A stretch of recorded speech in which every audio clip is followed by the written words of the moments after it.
Oh, shoot.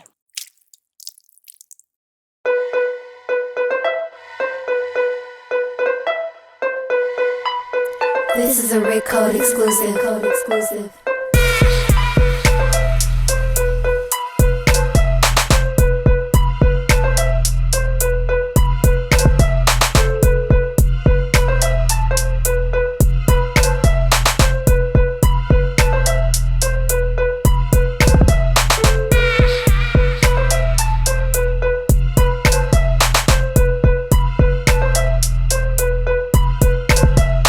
But I don't know why you looking at me. We live. Yes, sir. Like. Oh, I see what you did with the mic cover there, Chef Chad. Okay. Oh, That was sneaky. I see you. We live.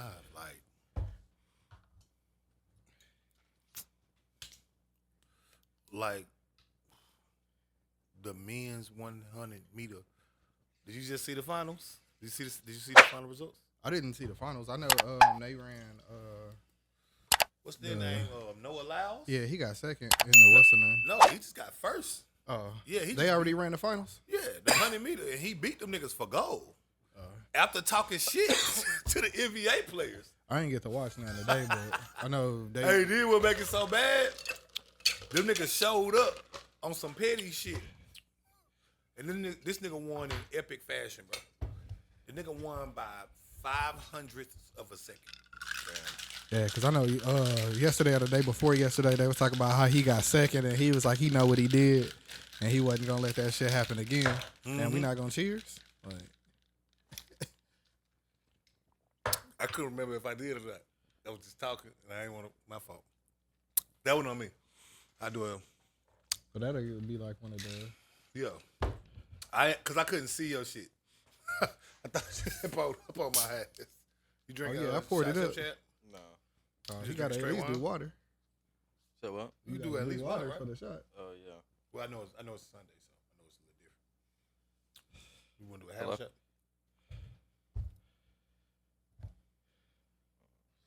Half a shot? Nah. Maybe? I know it's Sunday, so I know it's a little different. Especially. What we gonna do this shot, Dubz? Yeah, I'm waiting on. He pouring this shit up. What we cheersing to, bro? Shit, man.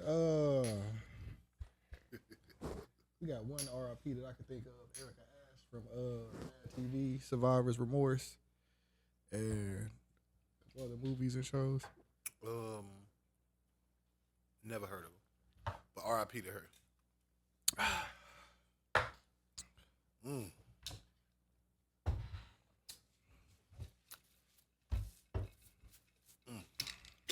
Jesus Christ. That second one was strong. And what the fuck is this? Tokyo Iced Tea. Tokyo iced tea.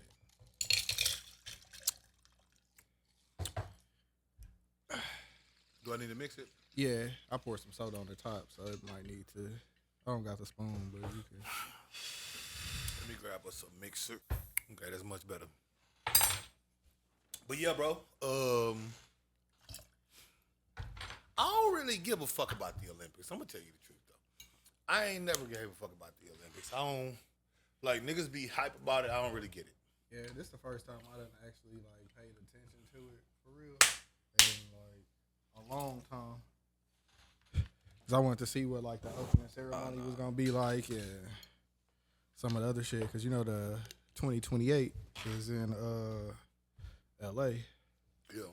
So me and Ned been talking about pulling up out there for it. Well, so from a participation standpoint, I get wanting to go to it because it's the World Game. So it's Like normally I just watch like track and basketball, but like I was like, let me see what's going Well, no, on. I watched. So don't get me wrong. I'm saying like when I'm saying I don't get it, I mean like I'll of course watch the Olympics. I love watching the Olympics, and not just track. I like watching shot put, the fucking discus throw. Shit, I watch curling. No cap. Intensely too. I be right with them niggas on the screen. Nigga be brushing that whole nigga. I be right there with them.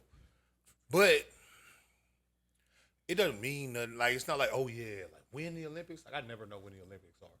Like people be, you know what I mean? They be like, oh, it's gonna be here in 4 years. I'd be like, oh, okay, news I can use. But I must say, I was interested in this Olympics because I ain't been interested in the Olympics since probably Usain Bolt. Yeah, and he missed the last one, right? Or the last two. Yeah, well, he don't got to run no more. I think last time, up there in yeah, age. And he done did enough. Yeah, he don't fuck up his legacy. I mean, cause shit, that's the best part about it is, nigga, if he retire how he did, he retired like a myth. Yeah. Like, you know what I mean? Like, man, you niggas, y'all don't know, nigga, you couldn't have handled that nigga coming back. Bro, these niggas was out there about to blow their hamstrings running 9.9s. 100 meters? Yeah, 100 meters, which is crazy speed. Don't get me wrong. Yeah. I'm not playing with these guys. Yeah. They running 9.9s in the 100 meters, but I think the winning time was 9.7. Usain Bolt did 9.5, and he stopped running a quarter away down the track. Yeah. Everybody remember when he was running and the nigga stopped. They kept running the nigga behind the nigga like this right here. He just running no arms straight, looking at the world like, nigga, these niggas ain't nowhere near me, bro. Yeah. Like we ain't even racing for real. Yeah. That nigga was running a race against himself. That nigga was just him and God. I'll never forget that shit. I couldn't believe it because nigga, I was heavy in the track shit. I ran the mile to 2 mile, the 400, the 4x1 relay, 4x4 relay, and I did long jump. I went to state in the 400 mile, not the mile, I'm sorry, 400 and the 2 mile. Where a white boy tore my ass up. Oh man, that's what happened to us at regional qualifiers. A team, man. So we barely made it to the finals. That white boy running with his own watch. He was just looking at it. He was wiping his sweat. I can see he lapping me. He running. I'm over that bitch, boy. Nigga, you don't know pain. If you never did it, bro, your feet hurt in a way when you run track that you can't explain until you do it. Like until you actually get like he probably know what I'm talking about. Like not on the 100 meters so much, but when the coach make you run that track more than 3 times, and you start coming, and it be all good too. When you run the 4x4, when you run the 400, the first 3 laps be nothing. When you run the mile, the first 3 laps be nothing. It's that last lap where you got to do the 400 now after running them 3 laps. Boy, by the time you make it to that bitch, you hear me? I'm talking about, nigga, you ain't got nothing in you, boy. You ain't been that type of time. I'm talking about that type of time. Only thing you can do is lay where you at. Nigga, if a nigga wanted to rob you right now, ain't nothing you can do about it, bro. Like, I'm talking about 0 you can do about it. Stanky leg. Can't even feel them shits. Coach got to help. Boy, I'm talking about, nigga, they used to have to put our ass under a tent. So I forgot Dubz was a fast nigga. Yeah, he know. Yeah, that shit, that was brutal, nigga. But, like I said, that ain't what made that shit epic. I ain't know about the nigga Noah Lyles, but oh yeah, that nigga cold. Yeah, again, I don't be. It's like a little 16-year-old nigga that's I think he might be a standby. Like if somebody can't run for like one of the relays, but he almost qualified at 16 to be like a sprinter in the Olympics. Like I think he do the 100, 200, 400 type shit. I forgot what his name is, but that nigga only 16, and he barely missed it. So when the next Olympics come, that nigga gonna be the man for sure. He gonna be there. But like I said, for me, I guess that Usain Bolt, I think he overdid it for me. Like, cause like I wasn't into the Olympics, and then by the time I did get into it, I got Usain Bolt. Yeah. But now after that, it's like I think this Olympics, like Simone Biles, like kind of let me know. Was the coup that, you know what I'm saying? Yeah, like, she was the hope. Bro, she did this shit in like the little team like mat thing. where she did like a flip in the air, and then when they stopped her, she was like 11.8 feet in the air. I was like, God damn, nigga. Like, I know a basketball court ain't bouncy like that, but she fuck around and hit the right move on that hoe. She No. could That, make no mistake. That's definitely her. Cause like throw her a oop, nigga, after a flip. No. So those gymnastic floors are bouncy, but they're not bouncy like that. They're not rubbery. They're not like that's her. I think it gives you a little spring. Yeah, it's not like crazy. And you can tell from how they land and when they go. Yeah, it's not a fucking speed boost. Yeah, it's just supposed to be for a little yeah, for your knees. Exactly. Because you still got to be able to stick it on that hoe. Yeah, like issue. it's something that like boom. Okay, so y'all not coming from 12 feet landing on concrete. That's all. This for. That's all this for. It's like when they do the vault. And they do the bars, and when they land, because if you look at the history, you know, as it evolved, they got more cushion now for that landing. And at first, it wasn't no real give like that. And you see them athletes bouncing. sticking it. Right. Well, at the time, they would just, you know what I'm saying, and it's just like whoa. But then you know, as time progressed, that's not good for the joints. I'm gonna say 10 years from now, they got degenerative knee disease. Them see them niggas again. They walking on them shits. What them shits you put on your arm, man? Not just crutches, the ones you put on what they call them, the arm brace. Like something about the Timmy. The one you gotta put your arm in. Timmer. They got them in the. Hey, hand me that right there. The ones you point with and shit. Yeah, them right there. Yeah, now you see that nigga out there looking like running Colton. They saw this I don't remember his name, but it was a black dude, USA team, and he was doing the 2 rings. You know what I'm talking about? You gotta hold him up, and they did the same thing with him. They paused him when he dismounted, and he was like 15 something feet up in the air. Now, mind you know he's already up, but he did his little, you know, and it was ridiculous. Hey, bro, like, you seen the one where the dude lost the Olympics because his meat, bro? Pause. What? I seen it. Yeah, bro. I mean, how ain't no other way. He was pole vaulting. Yeah, but how I'm supposed to talk about it? Look, don't hit me with the weird faces. It's a fucking. It happened, man. What other way can I describe what happened? The caption was he lost. Yeah, because like they of put that as the headline. Oh wow. Yeah, that was the headline. They wrote about it. I guess from wherever he from, they wrote about it, and it was like star Olympic player loses out on his chance to place because of his penis. Wow. And they had a video of it, and I mean, unfortunately, he clipped that bar. No, he was like, no, he was over that. Well, he got over it, like, and then it was like okay, blue. boom. So like pause, like again, no, like boom, like your shit sitting right, like boom, like that, like so, boom. He over the bar, he good. So it and it's the front, right? The front part, it pushed it all the way down. It didn't clip it. It wasn't like light. It was like you could. Unfortunately, it came down with the see, yeah, with you the could elbow. see it. You could see elbow. it move the bar, bro. Gotcha. It was unfortunate. Like from an athlete standpoint, and then from a filming standpoint, if you watch the clip, you gon' see it. You ain't like you looking there like, oh, where this nigga dick at? It's like, nigga, that's all the. It's you said. I'm just trying to, cause these niggas acting weird. I don't want niggas that weird. I didn't know. I never. No. I'm not saying you. I'm just talking about. I'm just fucking with him. But like, you know how this shit go, bro. Like, yeah. But that's what happened, man. Like, what the fuck? Nah, I didn't hear that. That's bro. Interesting. Boy. Olympics, talk about pain, boy. Yo, he ain't gonna have too much pain, though. He won after that. I'm finna say, nigga. He might not have went gold at the Olympics, but he went platinum on the end of it. You know how normally when they land on the mat, they look disappointed? Yeah. That nigga was just like... Nah, he was mad because he was a little mad, but he was mad. Yeah, but it was like one of them, you can't even be mad type of mad. He was like, bro, I know I ain't just knocked that fucking pole out, bro.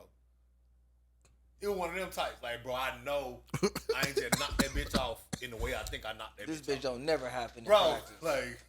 Like I know I ain't just knocked that pole out with my dick, bro. That's how he would move. At the Olympics, bro? Yeah, like at the Olympics, bro. Like I'm at the Olympics. That's how he His dick was like, I want to be seen today. Please let it be a bird that came through and hit this motherfucking pole, and I just think it's me. That's how he was laying there, like, nah. That's crazy. Man, yeah. Like I said, he ain't get gold, but he went platinum in the hood. Oh yeah, he will be all right. Trust me, he's gonna get way more than an Olympic run. For sure. If he hasn't already. Mm-mm.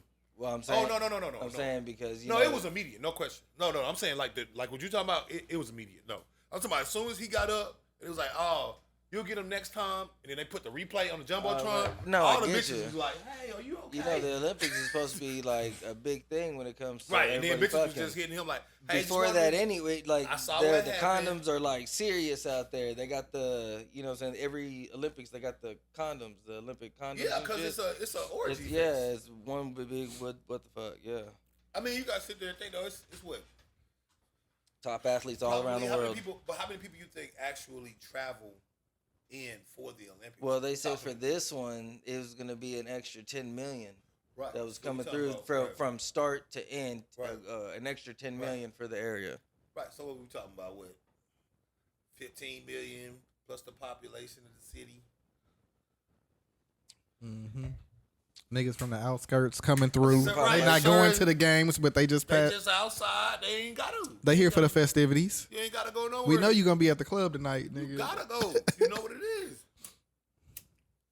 But yeah, he gonna do okay. He gonna be all right. I don't think that he's gonna be the athlete that kills himself. Is what I'm saying. He's gonna be okay.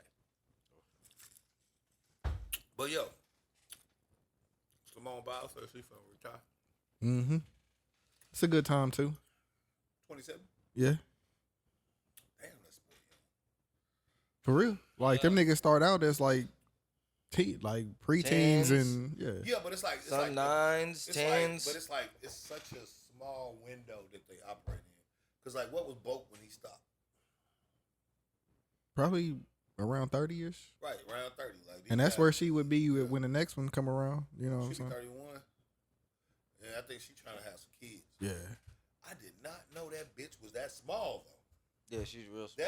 That bitch is 4'8". Yep.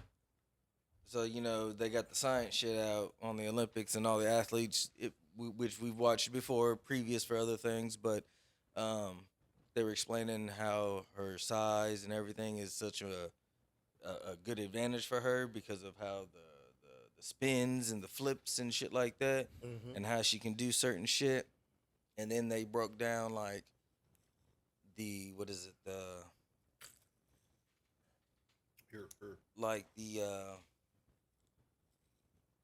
consciousness of the body while it's spinning, you know what I'm saying, and knowing when to do what and stop and land and all that other shit is fucking wild. After a certain point, though, in age, you lose that, and they're not able to do those certain things again. You know what I'm saying? That's why they have such a short gap. Yeah, and that's why I can't even be mad at her like everybody else was last Olympics when she was like, shit, she wasn't trusting herself to land this shit. Because when you see the shit that she could do, like, nigga, if I'm mid this and I fuck up. And I'm not as confident as I need to be. I go, oh shit, I ain't got it. I'm 12 feet in the air, head towards the ground. And in y'all looking at me in awe, and I'm thinking in my head, bro, it could be I'm neck, about to back, break leg, something. I was supposed to go left, but I'm twisting to the right. If This shit is not. If you want to get a good picture of it, and you was a real nigga your whole life, then you remember the first time they changed the swings from them little bitty swings to the long swings, and you got challenged, and you said, nigga, I could jump out this bitch, I don't care. And then you did it, and you started swinging, and you was pumping, and then you let go of that motherfucking swing, and for whatever reason, trajectory is just not a thing when you're a kid. You just always assume it's way lower than what it is. And you get up there and you look back and you can see you're taller than the swing now. You Yeah, because you have catapulted yourself. You have catapulted your motherfucking self excess of 20 feet in the air. Yep. You are now looking at your friends from a vantage point that they look small. All in slow-mo. And it's in slow-mo. It's in such slow-mo, bro. Like, niggas that think, only the real niggas that tried it, no. They know what I'm talking about. That fit, nigga, you could write a book up there. You could write a book up there, boy. Ooh, the regret. Ooh. Ooh. Ooh, the regret, Chris. Dubz, you hear me? The regret, the pain, all about to break something. I know it. I know I'm finna break it. I know it's gone. Lord. Oh, man.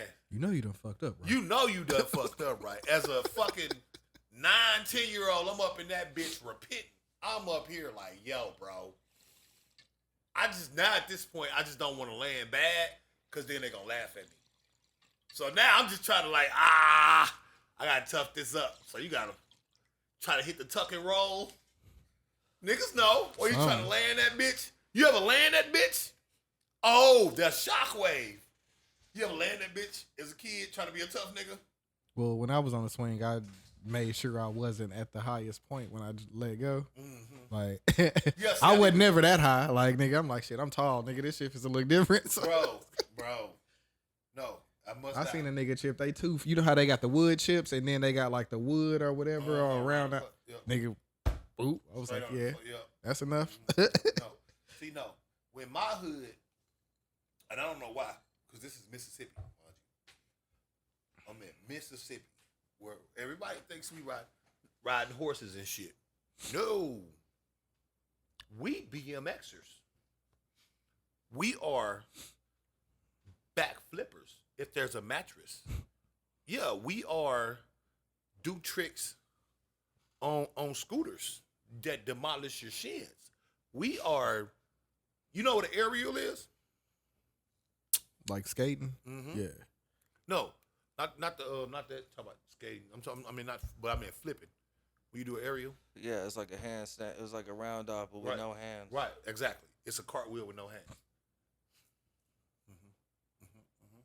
And I had this little homie named Darius, and I mean Darius, he says everything is easy, you know? He just does it. You say, what? What's the area? He said this. He lands, you look. He said, wow. Did you just do a cartwheel with no hands? He said, yeah, like this. He said, oh, bro, it's like that. I could do that. Because Darius can do it. What's that? Right. Which is what I should have said, right? No, not the code. No, not the register. Because we are BMXers. We are mattress flipping, rollerblading. Listen, bro. I made bow and arrows out of old factory products. Being N95 masks, taking the rubber out of the back of them and extending the rope, making it thicker, finding the perfect branch. Bro, we had wars in the hood. Niggas was coming through throwing water balloons. We throwing rocks in the street so we could trip them up and shoot their balloons. Shit. But we was living different. You understand what I'm saying? It was real fun. I had a fun childhood. Let me just say that. We lived, right? We made a fucking car out of just stuff we found in the hood. So ununiform, fucking tires, all that. But it worked. It worked. This was we lived. We lived well too. But yeah, Darius taught me how to do it. Now see, when I did my aerial though, for some reason I tried to use my head to do the thing. It seemed like, cause like I know I was supposed to do it with no hands, and I was like, cool. Yeah, but you don't realize how low your head down to the ground when you. Yeah. Well, I mean, on top of that, I'm not a flipper. Yeah. Never was. Only certain niggas got it. Equilibrium off. Never was. I always what wanted the fuck to be is though. this? Yeah. I never told him the truth. We flipped on a mattress one day. I'm sure this is why I have neck problems now. Boy, I tried to do a backward flip. Nope. Straight head action. Pop. Boy, I thought I died. I could literally hear my shit crack. I said, what the fuck? Yeah. But I ain't never tell nobody. Till now. Y'all got that story. I had a brother that could flip, and they was always, you don't want to try it? Like, hell no, nigga. That nigga just, nah, that ain't me. I'm not fucking myself up, nigga. Thing is, though,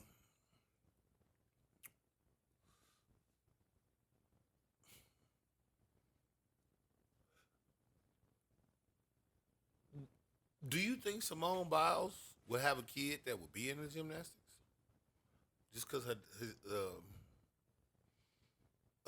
her size, I feel like her size had a lot to do with her greatness. Like, technically she has a very low center of mass and center of gravity. Right. Her As it size, relates to like super advantage. Yeah, like flipping over shit, yada yada yada. Yeah. Depending on. Especially because she's actually midget height, but she's not like a midget. I'm sorry, I can't say that. Little people. What is it? Dwarf? It depends on the size. Dwarfism? No, because I think there's like a measurement for certain. You know what I'm saying? Listen. My mom watched that show Little People. That's why. Look, I'ma keep it Yeah, I've seen a couple episodes of that. Yeah. Look, I'm gonna keep it tall. I don't know all this short people lingo. Little people, do not attack my legs and my shins and things. I'm not coming for y'all. Okay, that was a little bit under the table. Let me stop going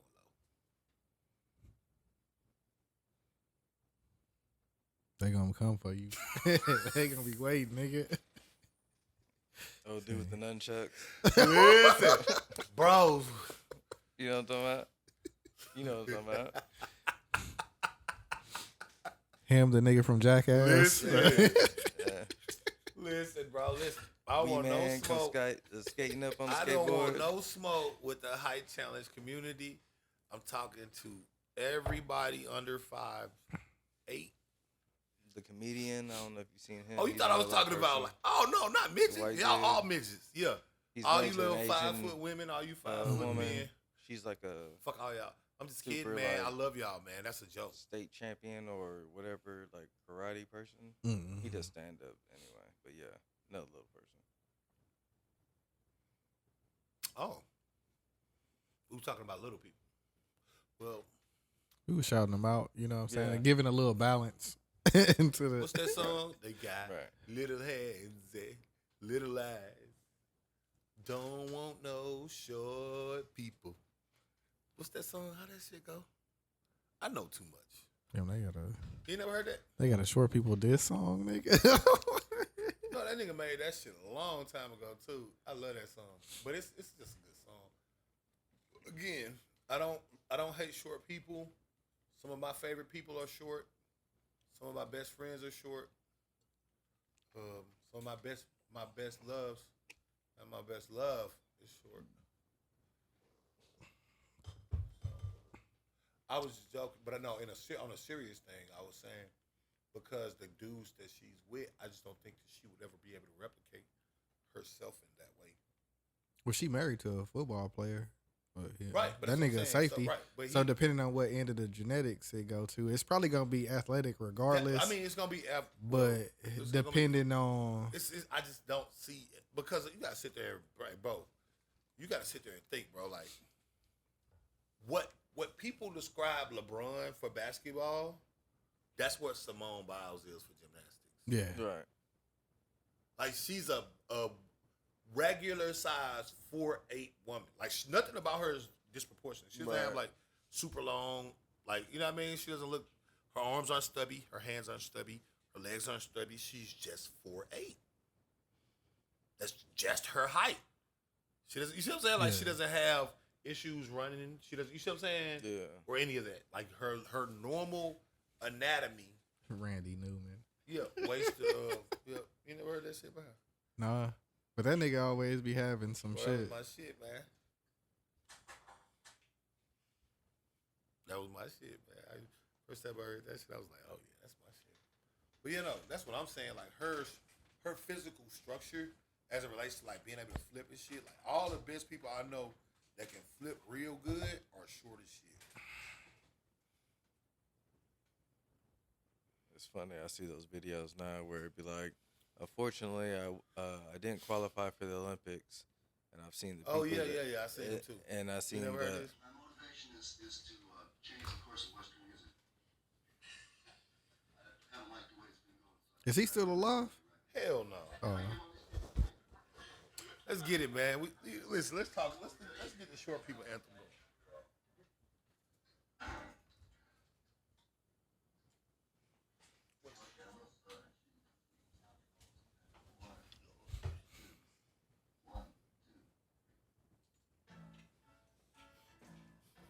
That nigga always had them type of beats. I'm gonna still sample that shit. I'm gonna sample this. Yeah. That's my boy. You never heard this shit? You never heard this shit, Chef? I'm waiting on how it goes. I mean, that beginning sounds familiar. I'm gonna sample this shit. But a lot of his songs sound like that though. Like he was probably the original type beat type dude. Yep. But when I'm gonna sample that shit, gonna be so cold. You gonna hear it.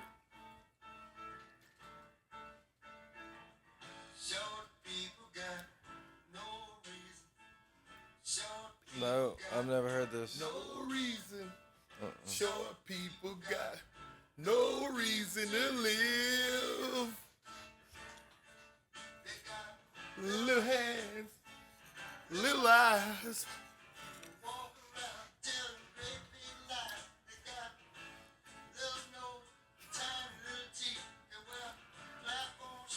On they don't want no short people. I'm gonna sample this, bro, but it's gonna be hard, bro. I'm telling you. When did this come out? Oh, this old as fuck. Yeah. Well, yeah, obviously. Bro, I'm a crate digger.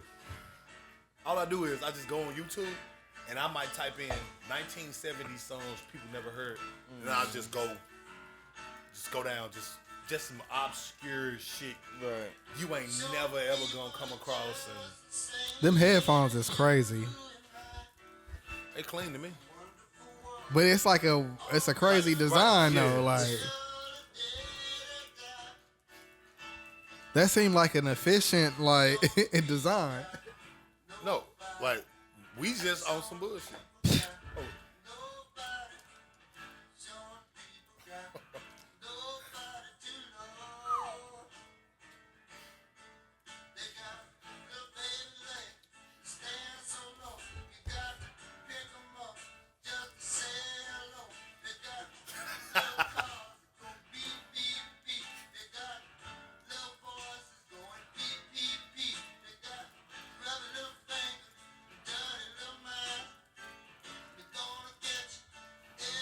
I'm talking about this part right here. See what I'm saying? I'm not gonna sample the short people part. I'm talking about the song. Like, but I ain't gonna tell you all the people parts of it. Listen.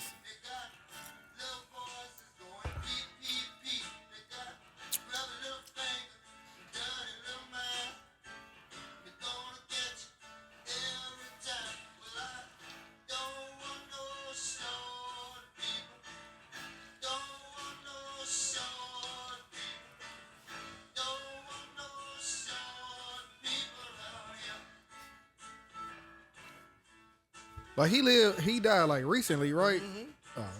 'Cause like I was supposed to say, cause like he was on like some Family Guy shit too. Like, I'm telling you, I'm gonna knock this shit out. You gonna see? Yeah. That's it. You ain't never heard short people? Yeah, Randy Newman. Shout out to the guy. I always used to love people with voices like his. I didn't know he was white for a minute. I always knew he was white, but him, what's the guy? Harry Beauregard. I get no respect at all. Rodney Dangerfield. Yeah. Well, I just like people that with them voices, them weird voices, get me every time. Same thing for Michelle Nindeggio-Cello, Macy Gray on the woman's side. Like, yeah, you got that weird voice. I'm in the pocket. Mahalia, Sorrell. I could just go on and on. I'm gonna find you. I will find you. I will find you, and I will listen to you. It will happen. It's gonna happen. You can't stop it. I'm gonna stream the shit out of it. In this era too, yeah. Yeah, but you know, if I'm not mistaken, came out in like the 80s, if I'm not mistaken. Okay. Like way back. But yeah, man, I just find different little hits and stuff being in them little pockets and whatnot. But yeah, like I was saying, man, bro. Yeah, bro, Simone Biles is the LeBron James body build for gymnastics. She's 4'8", all proportionate, good hand size, good feet size for her size, with a strong core, top down. Yeah, she's literally 2 feet shorter than LeBron, and she's literally perfect. When you talk about flipping, if you wanted to flip something, would you rather have to flip LeBron or her? It's that simple, right? Like, it's way less than what you think Simone Biles weigh? Like what If she weigh that, she probably 85 pounds, 90 pounds, something like that. Yeah.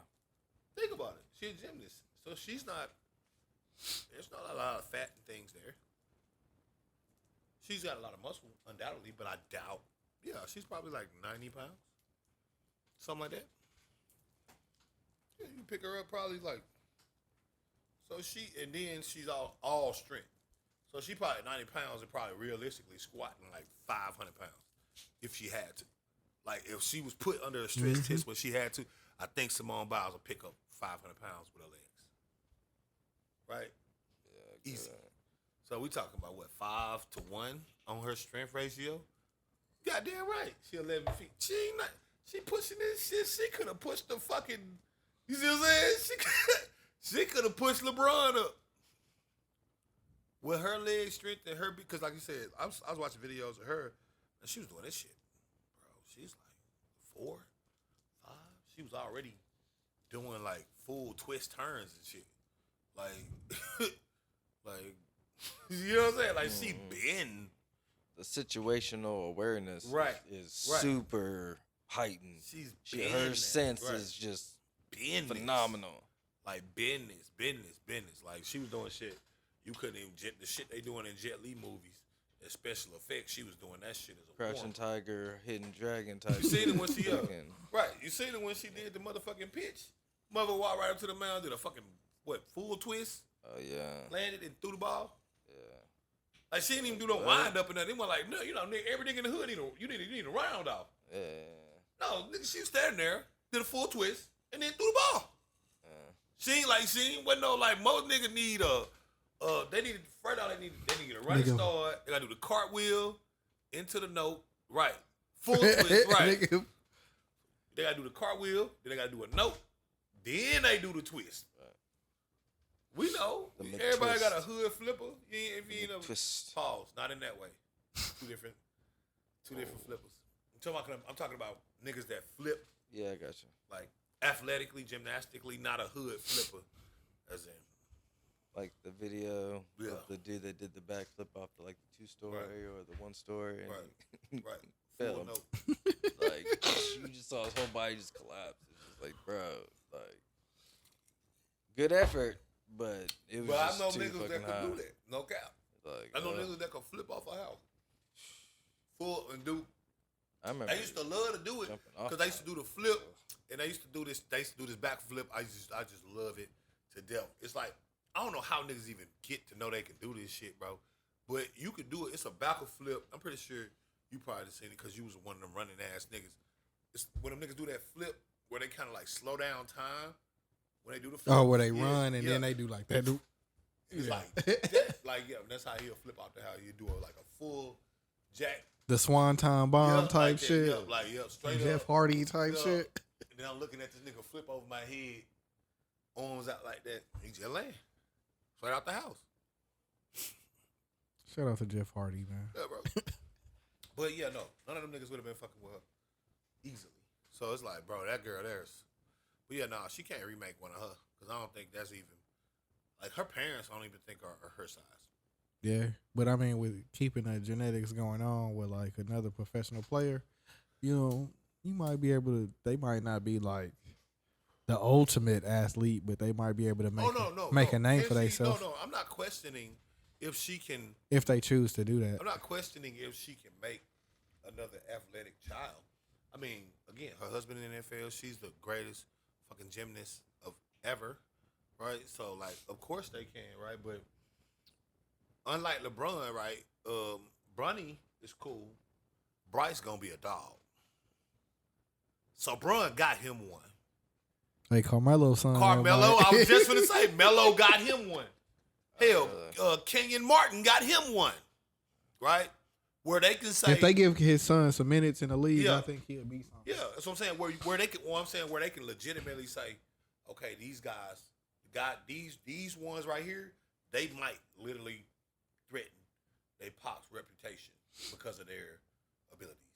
Like Kenyon Martin going off of 40.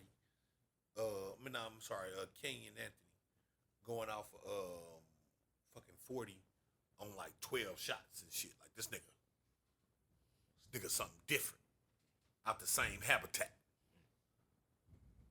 a Melo that don't need a lot of shots. He just like your daddy, but he don't need 30 shots a night. Well, about tall as his daddy. All it. Well, Melo's 6'10". I think he like what 6'7", right? 6'5". Yeah, he might be like 6'5". Yeah, 6'5", 6'7". But I'm saying he's compared to Bronny. Bronny's like 6'1", right? So like he got bunnies out this world for his height. Cause I seen him do some dunks where I'm like, he's 6'1". Nigga, he never did no shit like that. I'm really 2 inches taller than this nigga. How? Right, but he not gonna be like no force. Bryce, Brian's other son, actually got a way better chance. He look like he on a way better trajectory as far as his growth in terms of height. I think he already in the 6'5", 6'3", something like that. Yeah, he already there. He already 6'5", something like that. And he might grow again because he's still very young. But even Bronny might grow some more, but I don't think that he's going to be able to get to Bron's size. You talk about, like, remember, bro, when Bron first came in, bro, like, we looking at old man Bron. When Bron first came in, one thing I can say is Bron was a motherfucking question mark. Like, how? Because it was like, nigga, every nigga up until that point that was 6'8", that wasn't Tracy McGrady, like, was a power forward. All of them niggas was a power forward. They didn't give a fuck what you wanted to play, nigga. You going to power forward, nigga. You ain't tall enough to be a center, and we ain't finna make you our shoe guard. You going to power forward. Go get some rebounds. We might get you something in the post. A nigga that could really, like, that's what I'm saying. Like, Magic was a freak of nature in that way. But again, Magic, these are slimmer guys. Like, he was actually a stocky. Because he done got slimmer now. When Bron first came to the league, he was like kind of cocky with it. Like, you know what I mean? Like, he was kind of bigger, I'm saying bigger overall muscles. Because before he wasn't even playing to cross you over it. All he had to do was go one way and he just keep going. You couldn't stop. You didn't have what it took physically. You didn't have the fortitude to stop what he was finna bring. You couldn't stop him. In basketball, like when you play defense, there's two types of defense. Like you got the finesse defense or you got the physical defense. He just decided like you not gonna be able to rip me because I'm finna just tuck the ball and just run. Like he would take 2 dribbles and he already at the rim, tuck, untuck, slam, nigga. You can't stop this. It's physically no way. And I jumped twice as high as you do, but that way. I was already faster than you and I was stronger than you, and I jumped twice as high as you do. Unfortunate shit. But that's Simone Biles. So Yeah. Yeah, I don't think that we're gonna get another Simone Biles anytime soon. Yeah, because I'm thinking like if we go to the LA Olympics, like it ain't really. I mean, well, right now, I mean, the 16-year-old dude, he might be like a phenom by then, but like maybe Anthony Edwards and some other this niggas. Is what I'm saying, like, okay, so no, this is what I'm saying. I'm not talking about accolades, just pure accolades. Like that's cool, right? I'm talking about the eye test because we all know the Olympics is the Olympics. You can only win gold, whatever. Yeah, that's what I'm trying to figure out. Like, who would be like the next person I'm that saying, would even be? if the next person won gold, was they like Simone Biles? Like, is their gold because she wasn't there? Was there a trick banned because Right. nobody else could do it? Right. Like, is your gold like her gold? Right. Is she getting gold in spite of at this point? Right. Absolutely. They don't want to see Simone Biles win no more. They tired of her. But you will probably start seeing her in more like shows, movies, Right. Stuff Right. like that. You already see it in the commercials because it's the Olympics, so that's a given. And they talk about how there's a gap time for a lot of athletes to maximize this time when it comes to endorsements and marketing. And if they you know, usually do if you do it right. right, you see it right, right. And that's the payoff. Right, That's what right. that's what Yeah, I'm she's saying. gonna be. No, she'll be up 100 million by next year. Yeah, I don't think we gonna see nobody like her for at No, least like, the next 10, 20 years. Like, because I think Usain Bolt, he worth like 50-something, 60-something now. And you got to sit and think, what, his shit was 15 years ago? And Like, the money way different now. As well. And you got to think about the story too, right? Like they like to play off everybody's story. So you know, you can see where, well, 1 year for the Olympics, she took off because she wasn't, you know, feeling like she was up, you know, mental health, blah, blah, blah. You know, it's a whole storyline to the thing to where they can sell that too, because, you know, documentary is going to be coming because that's a given when it comes to the Olympics. Oh yeah, she already got a movie out. It wasn't the best, but Oh, I didn't it was know a that. movie. I Okay. think it might have been like a Lifetime shit that she didn't approve of, but she. Yeah, because they be popping out some of them movies and shit like that too. Yeah.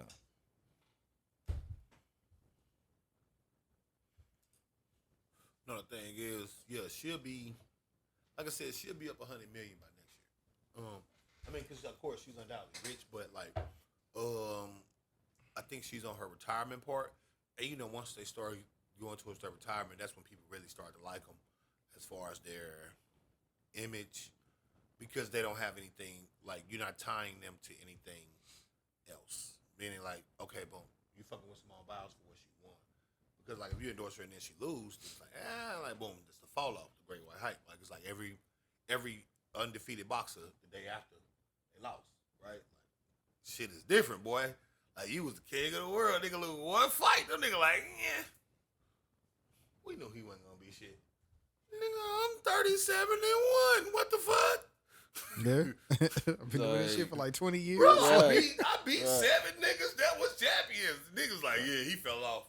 Like, think about how they did Deontay Wilder, right? I done held Who? every belt. Think about how they did Deontay Wilder, right? Right. The bronze bump. That nigga fucked up when he wore that shit, bro. No. I'm not talking about that. I'm not talking about what you talking about. His look like a bit. I'm saying up until he ran into Tyson Fury, right? He gave you hit after hit after hit. Probably the biggest knockout artist since Mike Tyson in terms of wow factor. Yeah. He gave boxing niggas what they wanted to see, Right. which You feel was me? knockouts. Right. He gave them what they came to see day after. I mean, fight after fight. Wait, when we met Fury, he was like, what, 40 something? He might have been in like the 30s. I don't think he. I know it was high as fuck. I know he was already the bronze bum. I know he was already woo. The first time, boom. Everybody said that should have been judged different and that Tyson got some shit off. Cool. I believe that too. You know what I mean? What I also believe is in boxing, it's very hard. I see why niggas don't take rematches because, see, your game plan only works like once. It's very hard to go back in the ring with a nigga that you just beat and then do that again. Yeah, switch up either your whole tactic, Right. or fucking you're gonna have to fucking Right. You hope got to that go he- to the gym and Yeah. evolve a new skill or something Yeah. yourself. Because he know what you got now. Yep. He done felt that power. Yep. He know when you do, boom, plus he got a film. Yep. Now he got the experience Yep. and the real thing. Now he going back to train for 6 more months Yep. to come back. And all Watch he for got all to be your moves and all your is the tells. same you. Would If you see what I'm saying? Like, all he got to beat is you. And he just went against you. He's a trained professional fighter just like you that's been doing this for years, and now he knows exactly what he's expecting. He know how it hurt. He know how it feel. He know all that. You better hope you up the power. Right. You see what I'm saying? Because that's the only thing that's going to be, if you keep your style the same, I would think, I don't know boxing like that, but I'm just saying I would think that you would have to up your power to fucking counteract my moves of what you know that I'm doing. Because if not, it's not going to work. Because you're going to be ducking and dodging. Right. You're going to be taking what you can take because you already know. But that's wild. Well, see, that's the thing. We're talking about the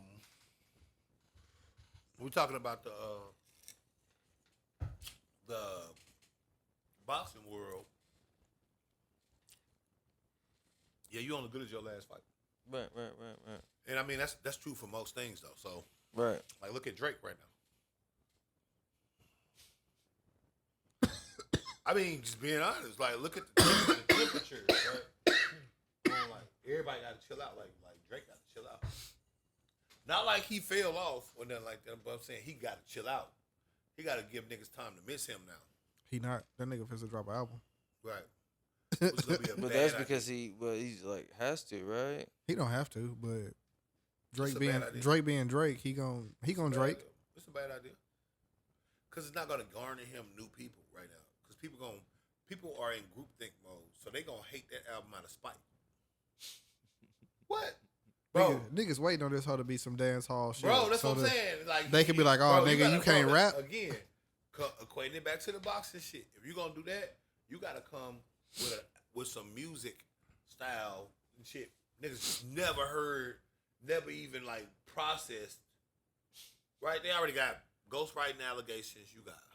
You hear me? You see what I'm saying? So what do people want to hear from you right now?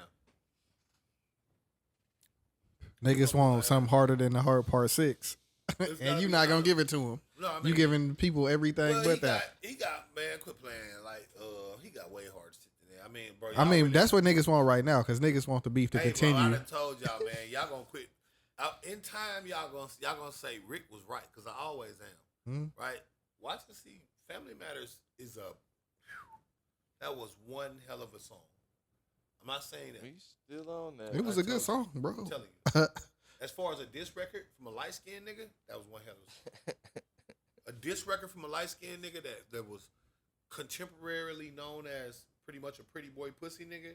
Like he got smacked around with Pusha T. He got this, that, and the third. That was a formidable record for who he was up against and what, like, because when it was Pusha T, when he tried to go against the Coke Lord, that OVO shit, Pusha T didn't even have to do none of that to clown him. He ain't have to run out of no propaganda. He ain't do no OVO. He ain't had no chance. He ain't had no nothing. He just was like, nigga, I'm tired of you talking to me. Nigga, let me show you how not like me this nigga is. But it wasn't a not like us. It was literally just, nigga, we are not the same. Don't mention my wife again, nigga. I will slap you. One of them. See, Kendrick got tired. He want to have fun. Pusha T was going for nope. After this, we start shooting. You know that, right? Like, Like, nigga, I'm over here chilling. I'm Right. over here with the fashion designers, nigga. I'm trying to drop every 2 or 3 years. You got me doing some shit. you hear me? After this, we start shooting, bro. You know that's right. Going I'm going into right for meetings, that. they looking at him like, That nigga love that bitch. Your homie 40, he tick, tick, tick. How much time he got hurt? He's sick, sick, sick. Like, he wants you to get upset, nigga. Get mad. right. Get mad, nigga. No. We ain't this, and I ain't no allegations, nigga. I hope your homie die. Your baby mama a porn star, my man's fuck. You scared to, like, nigga, get mad, nigga. What you want to do? Get mad. Like, that's the type of shit. Kendrick want to prove a point of artistry. He want to prove, hey, y'all can't just embrace every artist Right. just because they sound good. Right. Because just because they sound good don't mean that they have this level of artistry. Right. Right. Which, again, totally different than Pusha T. Pusha T, like, nigga, I used to sell drugs. This is a pretty sweet life.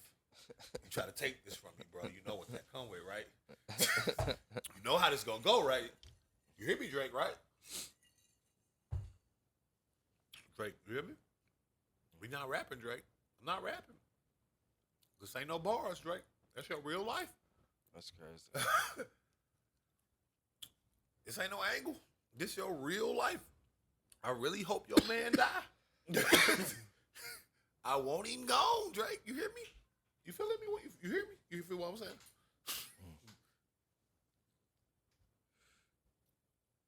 But nah, bro. Overall, Noah Lyles shut shit down. Cause he did like, bro, I ain't even know about the racing shit. You know, I ain't watching that shit, bro. I'm over watching Tony Yayo interviews. Shout out to Tony Yayo. He's a very entertaining guy to me. But up north, nigga, he think way different. But he does a lot of shit you be thinking he gonna respond. Like him. But no, nigga, I seen this shit off Twitter earlier. So the only reason I knew this nigga was finna race was because of how much shit they was tweeting about how the U.S. team was pulling up. They ready. Boom, because like the nigga had said, what he said? He said, I'm out here, I'm out here, I'm watching the NBA Finals, and they got world champions in the header. And I'm like, world champions of what? The United States? Yeah.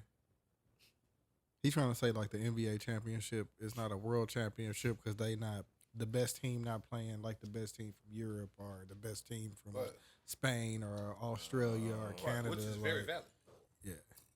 Right. Like y'all niggas is the U.S. champions. So now, but naturally, the U.S. players took offense to that, so they started trolling them. So the entire USA basketball team shows up front row for the 100-meter race. Yeah, that's what I'm trying to tell y'all, and he just won by 0.05 of a second. Damn, I didn't know that. So he's the world champion. Yeah, and he might have trolled them in the prelims. He trolled them, and then so because of that, they got hype about it. Right, and so they like, but they came to see this nigga fail. And the front road to greatness. Yeah. Damn. That's crazy. Why you on my dick? Oh, shit. Why they hating on them? Them niggas need to be worried about Canada, nigga. Right. 3-on-3 team already got eliminated. They got eliminated 21-6 by the niggas from the Netherlands. Now, I can't. What? Yeah, the Netherlands, bro. But see, the thing is, I can't give them too much because I be doing my research and it's some big ass niggas. And you know the average height in the Netherlands is like 6'1". Damn. Average height. Damn. Average. On average, the person next to you is 6'1". That don't mean that nigga can't ball though. No, I ain't saying that. All right, he can ball. But what I'm saying is, they're breeding a certain type of person. Yeah, naturally. That is conducive for basketball. Like as a populace, like Steve is fucking Laura, unintentionally making Luka Doncic. You see what I'm saying? Like unintentionally. These like you see what I'm saying? Like it ain't like the NBA where Anthony Edwards go get with a Candace Parker and make a super baby, right? No, these niggas are just fucking hoes at the club. But she 5'11" and he's 6'5", so they undoubtedly make, you see what I'm saying? Like it's just life over there. Yeah. The average height is 6'1". That's crazy. Damn. Right. You gotta imagine there's some 6'5" bitches over there that's just like regular bitches. Yeah. To a lot of niggas. Yeah. They don't even think she tall. She just Pam. Right. That was good. She just Pam to them. We like, damn, this bitch big. But yeah, they lost to them, so yeah, they gotta get that right. But even still, it ain't gonna mean that because who are, like the people they picking and shit, the teams and shit they picking is kind of crazy these days. Like who they picking? Like Derek White on the Olympic team. Who voted for that? That's what we talked about the last time, and you said that he probably fit the team. No. I know that, but I'm saying overall, who voted for that? You think? Nike. Okay. I'm gonna stick with it. You said Nike did it? Yeah, I'm gonna stick with it because Jaylen Brown and Grant Hill been going at it for the last like week or two. Still, like I mean, well, I was saying who voted for it because, like, of course, they put together those teams. But I'm saying, as far as the populace of the world, no one's gonna care because they don't have all of the superstars at once. So, but I think that they do that so that they can build suspense for something like what's coming up. I think Steve Kerr still might have wanted somebody else.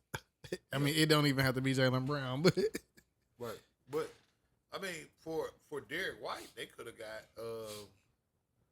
what's the nigga with the horrible hair in Atlanta? Trae Young. Like, but that's what I'm saying. You see what I'm saying? Like, no. So like, remember last time, like I said, I'm saying, yeah, at that time they was trying to stomp niggas. I think we're in a cycle of where it's like they're trying to make it competitive. So we're coming around. It's gonna be in the U.S. Then we gonna go grab all of them guys where it's easy because they're gonna want to play now. It's in the U.S. A lot of their people can come. A lot of them, you see what I'm saying? It's different now. boy, if LeBron make it another Olympics, my nigga. No, I think it's time for Bron to go. and not even He for gonna no, be there with Bronny, Space Jam 3. bro. 2028. Yep. Bro, that's right. That's what I'm saying. That's 20. Throwing That alley nigga gonna oops be to like his what, son. 43? Bro, that's nah, bro. He gonna be way older than that. That nigga like 39 now. So in 4 years, you should be. No, you can be 40. Right? I think you can be 40. I mean, even if his birthday is later in the year, The Olympics is in the summertime. So in 4 years from now, He'll be 43. he'll be 43. Yeah, that's what I was thinking. But Kareem was 42. Is what I was saying. Yeah. That's what I said. But he retired. So that's not outlandish. I don't know. I don't know why. I just pictured like he was gonna be old as shit. But compared to where he's at, that's not really that long. So now I do think. I mean, it's possible. But if he an Olympian by then, I him think- playing in the league is one thing, but him being an Olympian I at think that time. well, because he got the respect, I don't think that he might get the same minutes. But also, I think Bron is trying to beat Kareem record. See, I think Bron's goal right now is. Oh yeah, him and Kareem got beef. Yeah, and I think that I think that Bron right now, unbeknownst to a lot of people, is playing for Kareem's record. Kareem is the oldest champion, one, and then he's also the oldest guy to get like MVP, I think, right, or some shit like that. If Finals MVP, if I'm not mistaken, and he's the oldest guy to like I think get like offensive player of the year or something like that. Because when he was 42, he basically just they told that nigga he was like, I mean before he was 42, when he was like 40 or some shit, he was like 38, 40. He was like he got the oldest championship record because I think he was like 38, 39. But they told him he needed to retire, and then he went on after that and like won another championship and some more shit. Oh shit. Yeah, that's why he didn't retire till he was 42. So that's why Bron beating his record meant something because he did it in a much shorter time than what Kareem did. But it didn't mean shit to a lot of people because he didn't do it nowhere near as fast as he needed to compete with Jordan.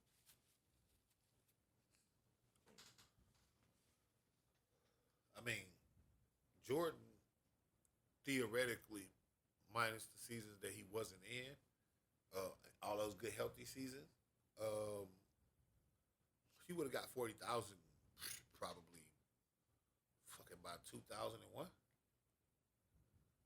If you if you go track for track, because he was scoring 3,000 to 5,000 points at a time sometimes in a season. Minus the playoffs, because that's total points, I believe, that Bron beat. So that's minus the playoffs. When you talk about the points, and he was going to the playoffs every year. Even in years he was losing, he was still going. He was getting like fucking 60 a game and shit at times. He had a streak, yeah. He had what? It was back to back 50 nights or some shit, wasn't it? Like, he was I going mean, I'm pretty sure he did. Yeah, he I know was Kobe did. He was on like 50 a night and shit, bro. 63 on a good night. 45 on a bad night type shit. Also, all team defense. Also, steals leader for the team and blocks and all of that, nigga. Interesting. Same time. That's why I'm saying it's a lot of niggas that just ain't gonna never get to him, and I get it because it's like, nigga, it's not the same. Like, if you was alive for it, then you seen the eye test. If you're not, then you got YouTube. Go look, nigga. And don't look at the clips from like where they cut it up. Go look at the game. Go watch the game. And you'll see what we saying. Like, nigga, nah, it ain't the same, bro. Because that nigga nigga, he could have did that shit forever. Honestly. Only reason he had retired when Jordan retired for real, he had tore a ligament in his knee or some shit, and he just didn't want to heal it because they was on their way to the playoffs, and he hurt, so he was like, "Fuck this shit, I'm out." For real, so he was like, what, 39, some shit like that. Cause remember, he retired after the last dance. Okay. No, not after the last dance. What after the last dance? Then he came back in like 2002. The last game. Right? Fucking Wizards. Yep. Came back with the Wizards. In Yeah, like 2002, 2003. I remember it because when he came back, that's when he had dropped that flat nose Jordan with the like. You remember what I'm talking about? The white and blue joints. Yeah, them ones that. What was it? No, that wasn't the ones with the little flap over thing. Yeah, that was the flap. The one with the white joints, with the white and blue joints. Or with the little, you could like button it up, or you could take, Yeah. The white. It had like a design on it and everything. Like, yeah. That's what I remember. But nonetheless, shout out to Simone Biles. Shout out to all the NBA champions. Shout out to all the motherfucking world champions. Shout out to everybody in the Olympics. Like I said, I don't take as much stock in it as I probably want to these days. But if I said, I'll probably try to go to it for one here. So we'll see how that goes. oh yeah, I'm pulling up. Oh, for sure. Got to be at the Olympics. If it's gonna be in the States. Yeah, because the last time, LA did the Olympics like in the 80s. Yeah, like 88. Yeah. Right. But that's what I'm saying. We talking. So for it to be That's back. a once in somebody's lifetime type of situation. And I think it was in the last one was Atlanta in the U.S. 96. Right, but So, I'm saying So it's like, it don't happen too often. Yeah. Like, There's so many places that they host. That's what I'm saying. They host so many places. That's what I'm saying. 96. Yeah. So they had Freak League the last time. we go to- yeah, that was in the doc. Yeah, Right. yeah. Right. You had right. They had Freak League the last time you could go to the Olympics in the U.S. That's a super freak, Nick. Right. Super Freak League. The last time you could go, hell yeah, I'm going. Gotta go. That shit gonna be crazy. Just to say you was there. How you gonna be YNHT and you ain't at the Olympics? But as far as the Tory shit, Tory Lanez doing an appeal, or he in appeal process, and I guess they got new documents and shit coming out.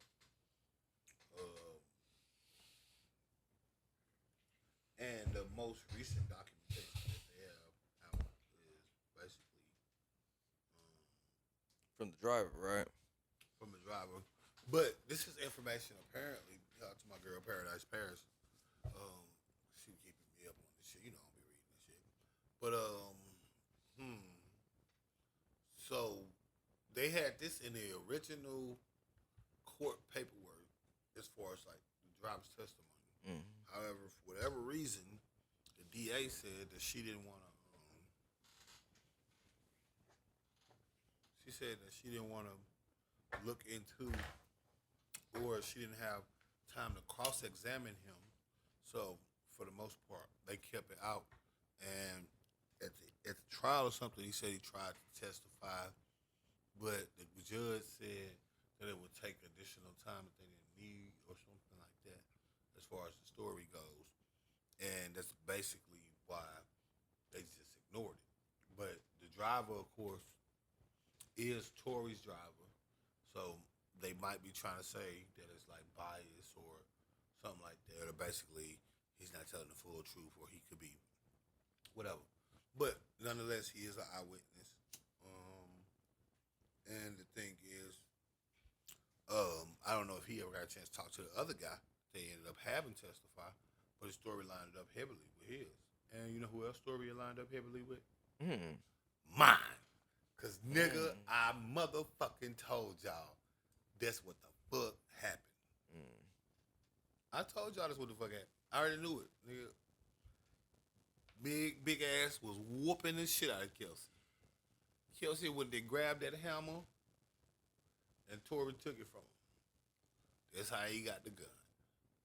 He shot the bullets out of it. That's what the dude said. That's how he got the GSR.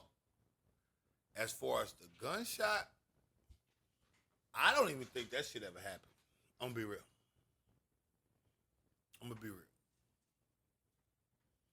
I don't think that she got shot. I think that what happened was because the dude that told the story, he told the full recount, and essentially they had got into a few arguments on the way after getting put out of Kylie Jenner house, where Meg got out the car barefooted and shit, walking around, etc. The place they were at was like a alleyway side of the road type of shit. When they got stopped, and she didn't have on no shoes then. So as far as like But she had full motor function of a feeding thing. It's on video. So what I think more than likely happened was what she said. She stepped on some glass, et cetera, et cetera. I think that because of what happened, Meg wanted to teach Tori a lesson. I'm just saying based off of what I'm getting now. Because, again, this is the information that we didn't know, whatever. But, like I said, at first, that was my... Because, again, bro, I'm trying to sit here and think, why does a nigga want to shoot to any one of the bitches that he fucking? Like, bitch, both of y'all suck my dick. I mean, wasn't he on papers? No, he was never on papers. But, I mean, even then, being on papers or not, bro, you gotta sit there and think, like, bro, I'm fucking you and your homegirl. No, but that's what I'm saying. Like, why would you try to be involved with a gun type situation? Well, I'm saying it wouldn't even matter. It wouldn't. It doesn't. There's no. The energy for the circumstances doesn't match. Yeah, they were saying he was trying to wrestle the gun away from the Right. From Kelsey. So why, like, but people are saying like, well, he had the gun and he shot the gun, and I'm like, like, well, it just doesn't sound from right. What they saying he did. Yeah, that's still. They saying that he cleared the clip. That shit's stupid in LA. Like, if you do that, like, Well, niggas is drunk I heard that. and in high volume situations. Again, they think they above the law already. They living a different life than just a regular nigga. So it ain't like, oh yeah, boom, I'm really considering this because, like, in theory, we ain't even finna be around here. And where we at, niggas don't come and check us out. We don't know nothing. Remember, it wasn't nothing until Meg made it something. Remember, Meg got on the interview and she said she had told them that it was glass in her foot and they got into a tussle scuffle, yada, yada, yada, yada, yada. She said basically she didn't really change her narrative until she seen Tori online taunting her. Wow. And basically, yeah, like saying like he was acting like you know you shot me for real. And you just gonna act like now you just gonna talk crazy like, oh, you didn't do it. So now she had to teach him a lesson. That's crazy. And so that's what she did. She said you shot me. yeah, And then that's where this whole thing started from. Remember, before it was just a crazy story that happened. It was with Tori and Meg and Kelsey, and it was, oh, she got glass in her foot, yada yada yada. They said they ain't know what happened. Well, DA probably started asking them more questions, like, we found a gun. Whose gun was it? Why was it discharged? Yeah, you said you only got glass. We're going to have to prosecute somebody for this gun. Who is it going to be? And then, once again, Tori already made y'all fight. Again, not my opinion. I know people going to be pissed off. You know how they be. But I'm reading what I'm saying. This is what the driver is saying happened. Yeah. He's saying, which again, the only reason I'm saying that in that way is because the two people that said the same thing weren't connected. There's only one other person that was an independent witness, standalone witness in this situation, in this case. It was I forgot his name, but he was the eyewitness from like his balcony. And basically he testified that Meg and Kelsey was fighting. And then Meg and Kelsey got a tussle, yada, yada, yada. And then he seen Tori with the gun. And they was like, bam, got him. So, I'm just saying that the drive story lines up. Because he said, yeah, Tori wrestled the gun out of Kelsey's hand because Kelsey was coming up from behind him with a gun, about to blam Meg with the blammer.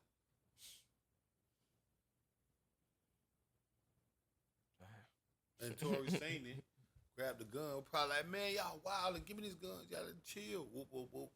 Bow, bow, bow, bow, bow, bow, bow. Man, get in the fucking car, man, we wildin'. Like, some shit like that, boom, pull off. course, niggas just shot some guns. Police, Right. right? Boom. They get this car. They see it's y'all. They get to checking around. What's that up under that bag? It's a gun. It's discharged. Rack back 9. No more bullets in it. The fuck? 2 black niggas, 2 black bitches. Yeah, get out the car, please. You know the score. And then the rest just played out. That's what I think happened. That's crazy. Cause you gotta sit there and think, bro. Meg is changed her old image based off of this, bro. Like, what? Like, Meg ain't no hot girl no more. Remember? Meg is a survivor. Meg is a perseverer. Meg is in spite of you still saying my abuser, my attacker, my whatever. She at the rally.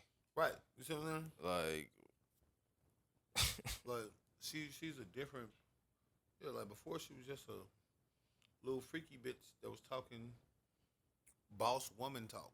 so she still does that. I mean, Still, nothing's changed. I mean that's true, but it's not the same. It's not the same energy. She ain't been received like that. Like they're receiving her. They're receiving her. I'm talking about not every woman. I'm not talking about that. I'm not even saying every man. I'm saying like to the populace outside looking in, everything that she's doing is now like an in spite of story. Interesting. So it's like, yeah, but she made it that way. Because like I said, she started. It's crazy. She started like going on, you know, I am woman, I am a survivor, hit me roar campaigns and talking about addiction and abuse and alcohol abuse and all this. So yeah. Interesting. I wasn't aware.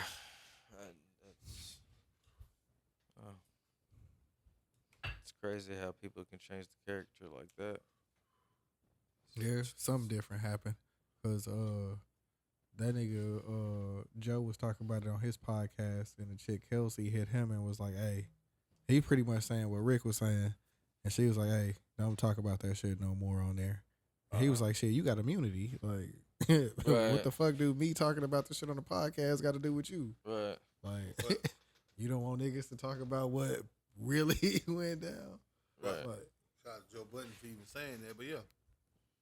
I mean, like I said, it just never made sense when you sit there and you think about, like, how normal, like, that's my whole issue is how stuff normally goes. Like, what nigga is fucking 2 bitches in a car that get to arguing and get into a fight, and then because they fighting each other, he decide, I'm finna shoot one of the bitches. That's just crazy. Now, don't get me wrong. You can say Tory. cause that nigga, he could have just left. right, Yeah. bro. Like you I've can been like, "Hey, y'all bitches get the fuck out my car, cause right, this is right. This is my right. driver is the nigga that's Right, moving us bro. around." But obviously, he care about the girls, right? So boom, it's a situation where boom, it's like your homegirls fighting, and you outside like, man, y'all need to stop. Get in the fucking car, right? You ain't gonna just leave them, right? If your homegirl, like you go to the club with your homegirls right now, and then they somehow get drunk, get to fighting, you ain't finna just pull off and leave. Yeah, homegirls and like 2 bitches I'm fucking. That's But 2 I'm saying, totally different things. Well, he is an R&B nigga, so you know. But I'm saying, yeah. so I'm saying he might like one of the bitches, you know what I mean? Or like he might regret fucking one of the bitches, or not fucking one of the bitches, or whatever the fuck it is, right? But in the same situation, Hey nigga, you wanting to be on some? Let me save this shit. look, Shit is what got you in jail, nigga. look, Like, you know, well, I fuck mean, that, nigga. Right, Hey, oh, y'all no, can no. solve this however y'all want to, Oh, no, but no, it's no, not make supposed to no be in my mistake. presence. That was make no mistake. On That some was- real nigga shit, bro. That was Like, that was his downfall, absolutely. Him trying to be involved, because again, from the whole deal, he didn't even have to like again. First time when they left, he had something with his driver because they was drunk and shit. So he sent them. and he's still at the crib. Right, he's still at Cali crib. Meg came back and got both of them put out. And they got in the car and was arguing. Now they in his car with his driver arguing with him. You bitches can call an Uber. He's got me kicked out of Kylie Jenner crib on some wild shit. I'm skating. That's on me. Any bitch that ever fuck with me know I ain't lying. I'm out of here. On some, you done did some hot shit like that. You done made me. Yeah, you done made me embarrassed in front of this. She'll say you done came back to the crib after I done put you in there on some player shit. Put you in the driver. Gonna take him to the crib. Bada bada boom. And you done came back and made a ruckus. Then got me kicked out this bitch crib on some weird shit. Then you a bitch on fucking? Oh, that's a no-no. We not fucking no more. That's a no-no. You wild. Then getting back in my car. No, bitch, you rich, right? Call an Uber. Black. You rich, right? Shit, I'm rich. I'll get that hoe for you. Get the fuck out my shit. I'm not paying no, bro. I'm out of here, bro. It's like I said, if you come back on some shit like this, like I'm saying, to the point where boom, now we in my car arguing in my whip. When I only came over here because you called me. Yeah, no, thank you. I got over here, Kelsey drunk, too drunk to even stand up there to lay her down. Meg drunk, fucked up already. Bunch of people in that bitch already slizzle. I'm coming in, I'm turning up, whoop boom. I'm talking to Kylie, you doing this weird shit. We definitely not linking again. Like, bitch, this is LA. You know how many places I Right, could bro. have. Right, bro. But I done pulled up, boom. And like I said, I'm over here.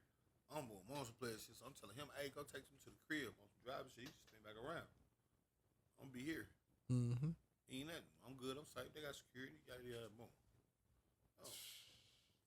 No, she got her shoes. She got to go back.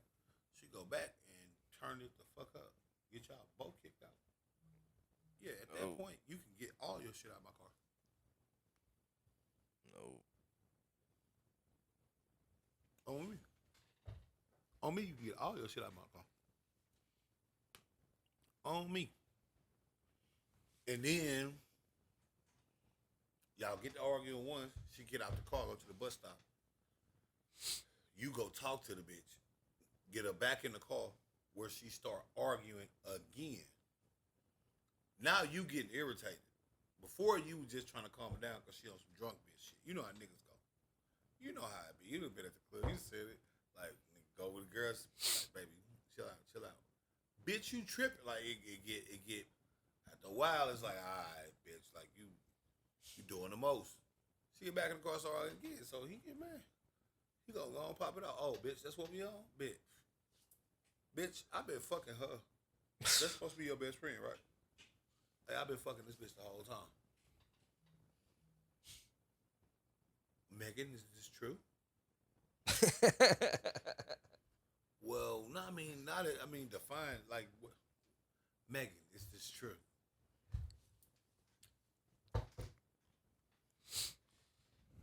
What if it is, Kelsey?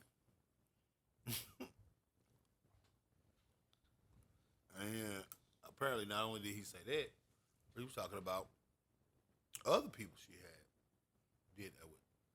So now Kelsey is completely taken aback, drunk once again, and off. And she forgets she's only like 5'1", 5'2", like 160. And she starts trying to tussle with a much bigger dog. And tussle. And that bitch started putting a pause on her. That's a huge Remember, bitch. when they took Kelsey mugshot and took her to the thing, remember, she had a plug pulled out top of her head and shit. That's a big bitch. Oh, Meg was on her ass. Bro, but you gotta remember, bro, around this time, this is thick Meg. This is not the fit, I don't drink no more Meg. This is, That bitch look big. like, remember when I put her up against, showed you Yeah, that's really what well, I right? keep on envisioning when Right. I say that's a big bitch. That image. It's like, Right, damn. when she used to look like a wrestler damn near. But yeah, she is on Kelsey's ass. And Kelsey, oh no, bitch, you think it's a game. Yeah. She gonna grab the swammy.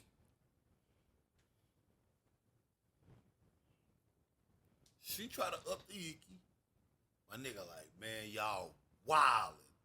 He wrestled a gun out her hand. Again, it's not the craziest thing. It's just crazy. But he empties the clip, right?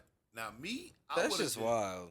I would have. You could have just popped that hoe out. Yeah. And then, personally, I would have just took the clip, or maybe kept the gun myself. That's what I'm saying. Like, or like it was like that's what I would have did personally. if it's not your, but again, if it's hers, then just take the clip out, put the clip somewhere else, give her the gun back. You know what I'm saying? if it's one in the head, take that out. Yeah, like Right. if You you good to bludgeon go. her or hit her with it, then that's on you. But at least you ain't gonna kill her in my presence. You know what I'm saying? Like, because what undoubtedly happened was, again, people like that guy that witnessed it saw two girls fight. Then he saw gunshots. So what he probably did was went right back in the house and called the authorities. 100%. I agree. Somebody might have got shot by my house. Yep. I just seen two girls fighting, and I seen one guy grab a gun. Right. I just seen gunshots, and then they pulled out.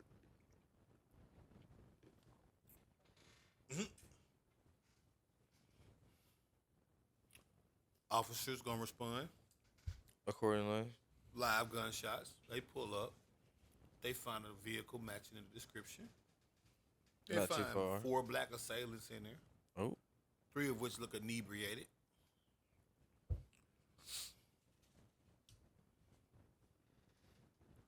We start shining lights around shit, and then we see what looks like possibly blood, contusion. Y'all saying y'all all good, but this bitch hair tore all up. We can see abrasions on her.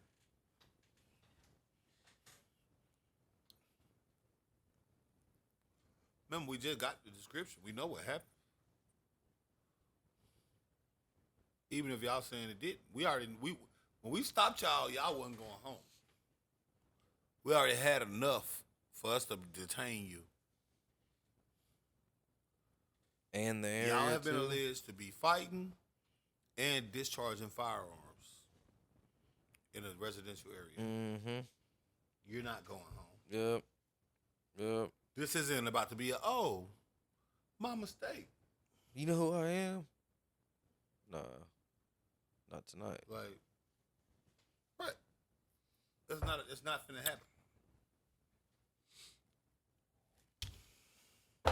Well, even if y'all was, they don't care. Like, Right. you 4 black niggas in a Right. In the Yes, area indeed, that right. you're in too? Nah. right in the area because y'all was only a couple of blocks away from College General. Right. So maybe what, Calabasas or Right. wherever, area. So y'all 4 niggas in the SUV banging around. And fighting, shots fired. Shooting guns. Over here, Hold on. That's not normal. Hold on. we getting y'all up out of here, buddy. Quick. You know what? Loud noise complaint. Okay. Parties. Okay. Gunshots. Oh no. Oh no. No, That's not in this area. That nope. property value Right.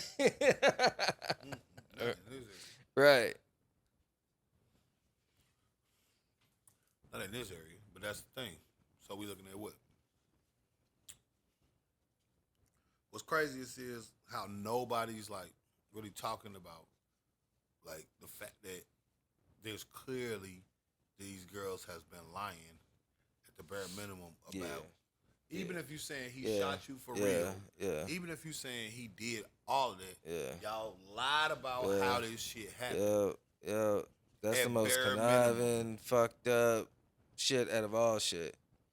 At bare minimum, and y'all lied about this shit in a way that made it look like y'all were 2 innocent girls, and that he was just this very bad man that started wilding off at the handle. Yeah. Meg said this nigga shot her because she said that she had a better career than he did.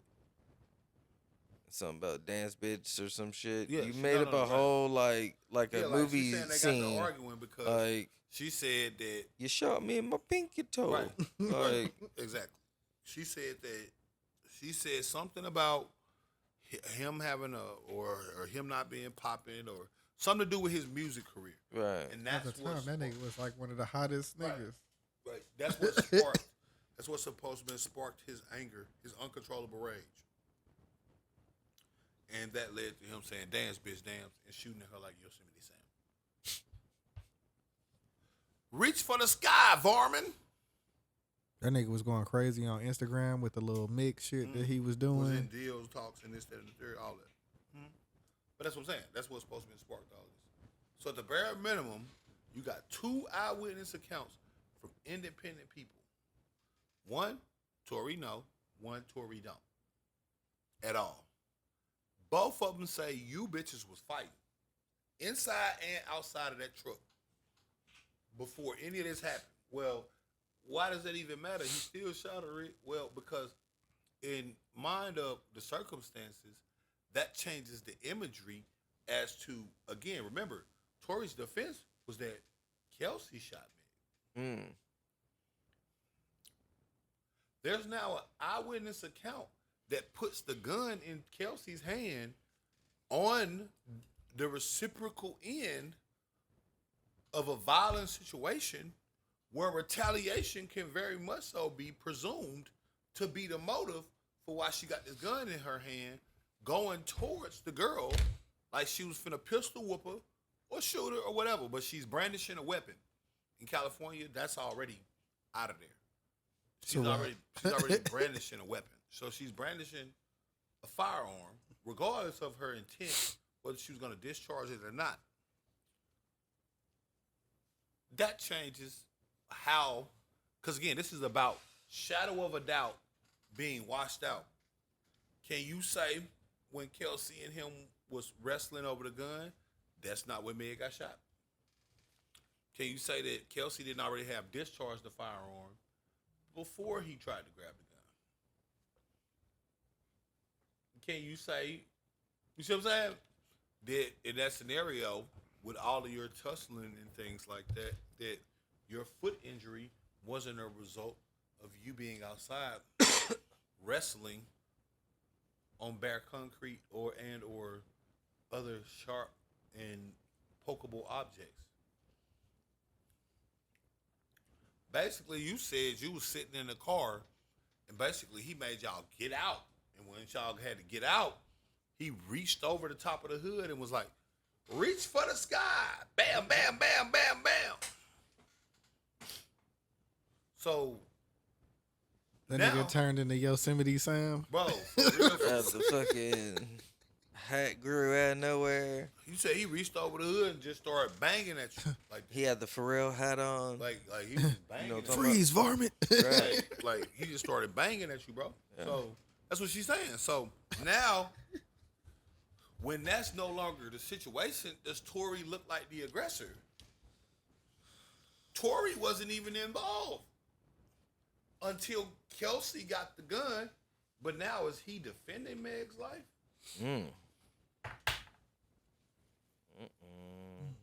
Because again, they were already fighting. So what is Kelsey's intent? The world may never know because she got immunity. Yeah. She don't have to say shit.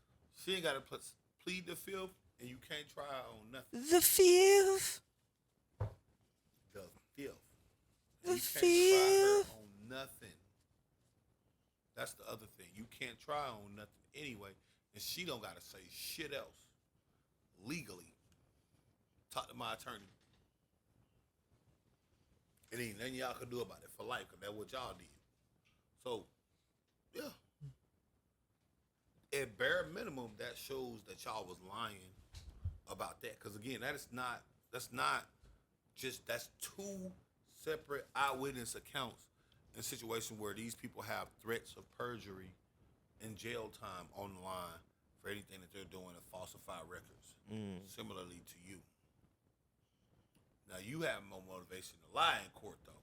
Not that one nigga that was just sitting on his porch at 2 a.m. and happened to see y'all from his balcony. He lived there. Right. He out there smoking a cigar, a Right. joint, He having out a there drink. admiring the view that he You know what I'm saying? from. Right. The hills. Right. I can't believe I live here type shit. Right. If you were. Whatever. And he's seeing this. And he don't know Tory. He don't know Big. He don't. He said he don't listen This to is him. definitely not a normal Tuesday night. Yeah, it's like that nigga chilling like a He don't know Tory. He mother. said Barbara. he had never heard of either one of them Damn, he before wildin'. the incident. He said he's not a fan of either one of them. He had no bipartisan. None of them. But that's the difference. People don't want to know the truth. They just want to know what makes them feel good. Yep. 100%. Quick fix. Yeah. They That want nigga still to gonna have solve to the do problem. It's just He a still quick gonna have to do fix. the 10.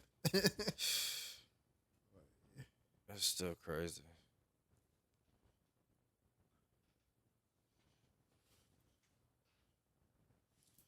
They smell that wine. Yeah, that shit was pretty good. I think it was like 17, 18 bucks, 21 maybe. Or something like that. I think I got it with the, we got 6 bottles. Not of the same one, but, you get the 6 bottles. Match. Yeah. Shit. So I got that and we got some other shit.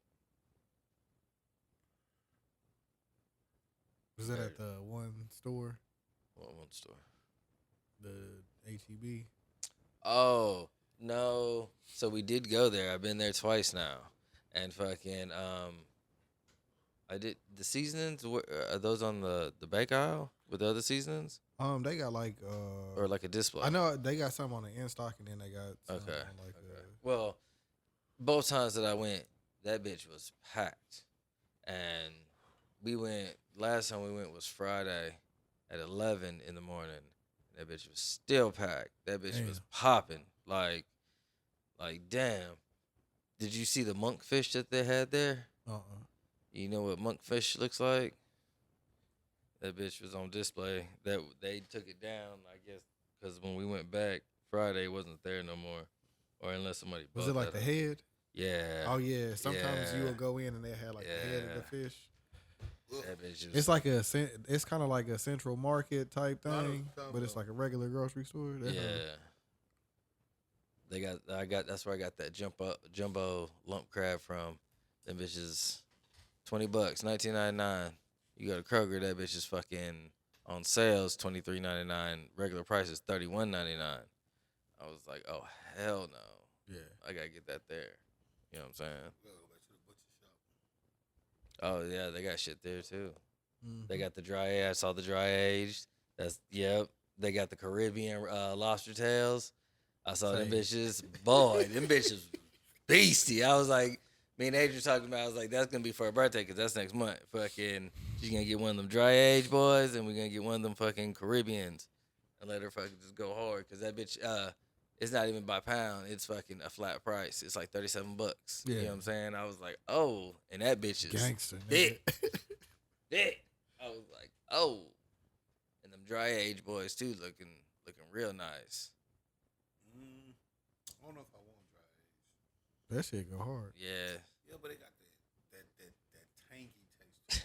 I don't know if I want that this time. Well, it's like different levels to the Yeah, the and age. time frames. So you can get one with a shorter date where Yeah. it wouldn't be. So all the flavors are not as concentrated. Yeah. I think about it, but probably gonna do a standard wagyu. Standard Uber Eats. No wagyu. I was being funny. Well, everyone's a chef. Yes, everybody is. Fair point. Yeah, bro. Bro, if this shit fuck around and come out like they done planned this or played this out, and Meg been lying this whole time, her career over. Because it's gonna be one of them situations where we're in this cancel culture where people also like they gotta stand on it. They gotta stand on their word. So if she lying, then they gotta cancel.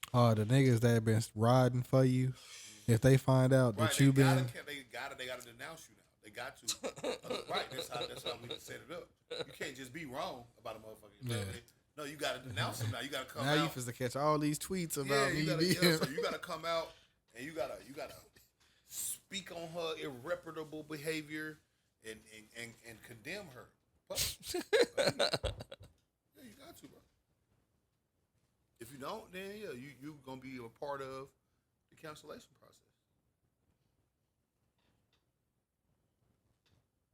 We'll see how that turns out. We will. But like I said, that's all the news we got with it. Ain't nothing else. It's just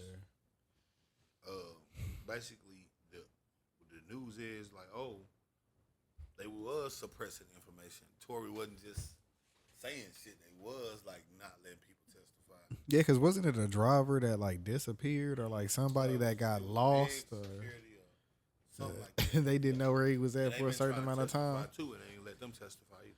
Damn.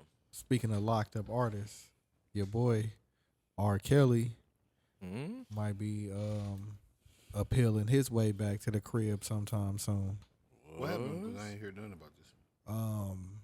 So supposedly I think it was like something to do with money that the feds was doing during the case, and like some of the shit that they was doing during the trial. He gonna be able to appeal some of the moves that they made, like how they dispersed the bread and all that shit before like the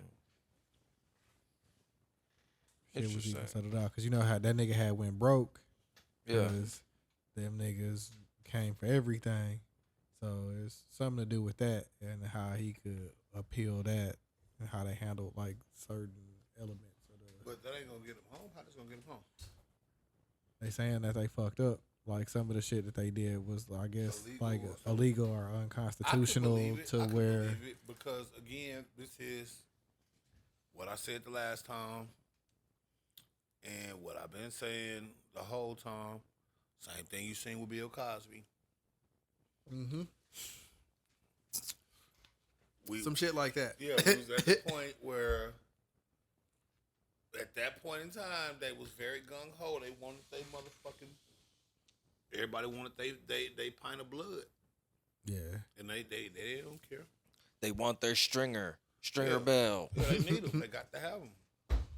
Got to have them. I just finished. I'm in season 4 now. Oh yeah. I just seen Stringer be executed by Omar and brother. Brother Mose. Yeah, Brother Mose. yeah. Now you understand. I just finished. They just did that. Avon got arrested because he got caught with all the guns and the grenades, Avon and Buxton. and then yeah. That's and a new then shot or Yeah, I mean, well, however you want to do it. I owe one, so I'm gonna take one too. Shit. and That whole everybody. You haven't made no drink yet. I ain't want to fuck up the ice. That whole short people. Huh? This shot. Oh right. This got little lines and nigga on it. Beat it out. So is have y'all seen all the seasons? Yeah. You seen all the seasons? Does it get better or is it kind of fall off? It never gets bad. Okay. Yeah, I think season 2 is the season that everybody is like is the worst season, and after that, Yeah, it never gets bad. but even that, Really? yeah. They think But really? if you watch season 2, it kind of build up to what they doing after. You Okay. kind of need that story. You gonna see. It never gets bad. Okay, I got you. Yeah, to me, season 2 wasn't bad. It was just like It was They're It's gonna- slower than all the Yeah, other I was seasons. gonna yeah. say, season 2, it had too much. What's that bald head nigga? Because I hated him. Because that's the crate season. yeah, right? that's the containers Yeah, the with the container. shipping Yeah. and the cargo. Right, with the Sabakas. Yeah, Frank Sabaka in it. yeah, Right, yeah, right, yeah, yeah, right, yeah, right, yeah. But I'm saying, In the Greek. That's the same season. What's the nigga name? D. Yeah, Yeah, that's his season. Right? What's when first he gets killed. season? Yeah. Yeah. D with the you remember Season at the end of season 2, or maybe at the end of season 2, going into maybe season 3. But I think it was at the end of season 2. And I remember because I was so happy when he died because that's when the show started picking back up.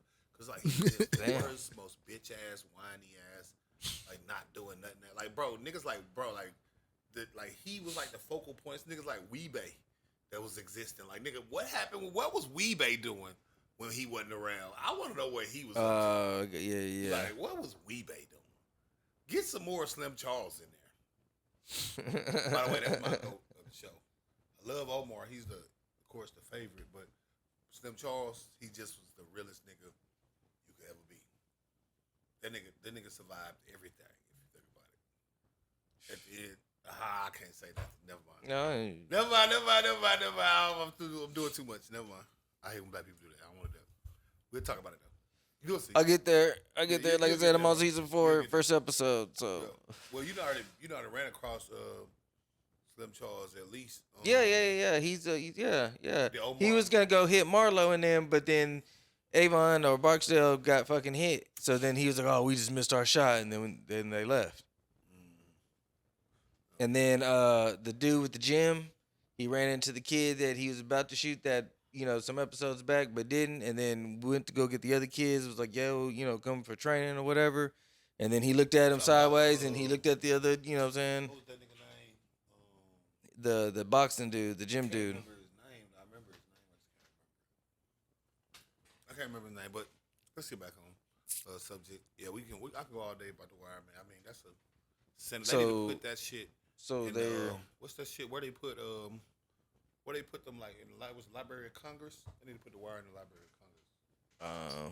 Cause like it is the blueprint of all like new shows in terms of how character development go, how they have all of the. Remember before that niggas wasn't having like, bro, you gotta think about New York Undercover, like 2 niggas, right? It's like, boom, it wasn't no. You see what I'm saying? It was never no like think about like. Everybody get their storyline. Yeah, everybody had their own story, from Snoop to the other Marlo right hand man, to the other niggas, to the little niggas. They got their own life they living inside of this life, inside of this world, and the police is on their side. They got their own life, and they got kids, and they talk about The their niggas life. that's on drugs. Right. You know what I'm saying? And everybody got their own story, and this crackhead got a part. And you going back to the crack. You see what I'm saying? Like it's like. Oh, this is how the crackheads saw that day. Like, you know what I mean? Like, it's a different point of view from everybody. Like it's like a turning the camera 360 on everything.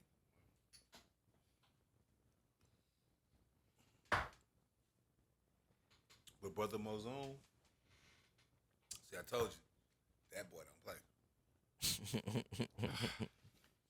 That nigga don't even laugh. He give you that little smile. That nigga said, "Let me be emphatic. Get your black ass back across." Yeah. He's sitting there and he's reading the paper, I think, when he was working security. Yeah. So let me be emphatic. Get your black ass back across the street to the east side before I kill one of you motherfuckers. Oh, no, don't worry about it. You got it fucked up. Rat shot. What you need to be concerned with is what's seated in the chamber now. 125 grains, hollow pointed, 9-millimeter grain of my own concoction. It's sure to do more than just hurt your arm. Yeah. Yeah, I aspire to be like a nigga, like a brother. Yeah, one of the best shows ever. But, back to Kels, man. Yeah, bro. Remember, bro, early on, before any of them niggas even got convicted, and we got episodes back then, I believe. I had been saying, bro, because I had been saying it on Twitter and shit too.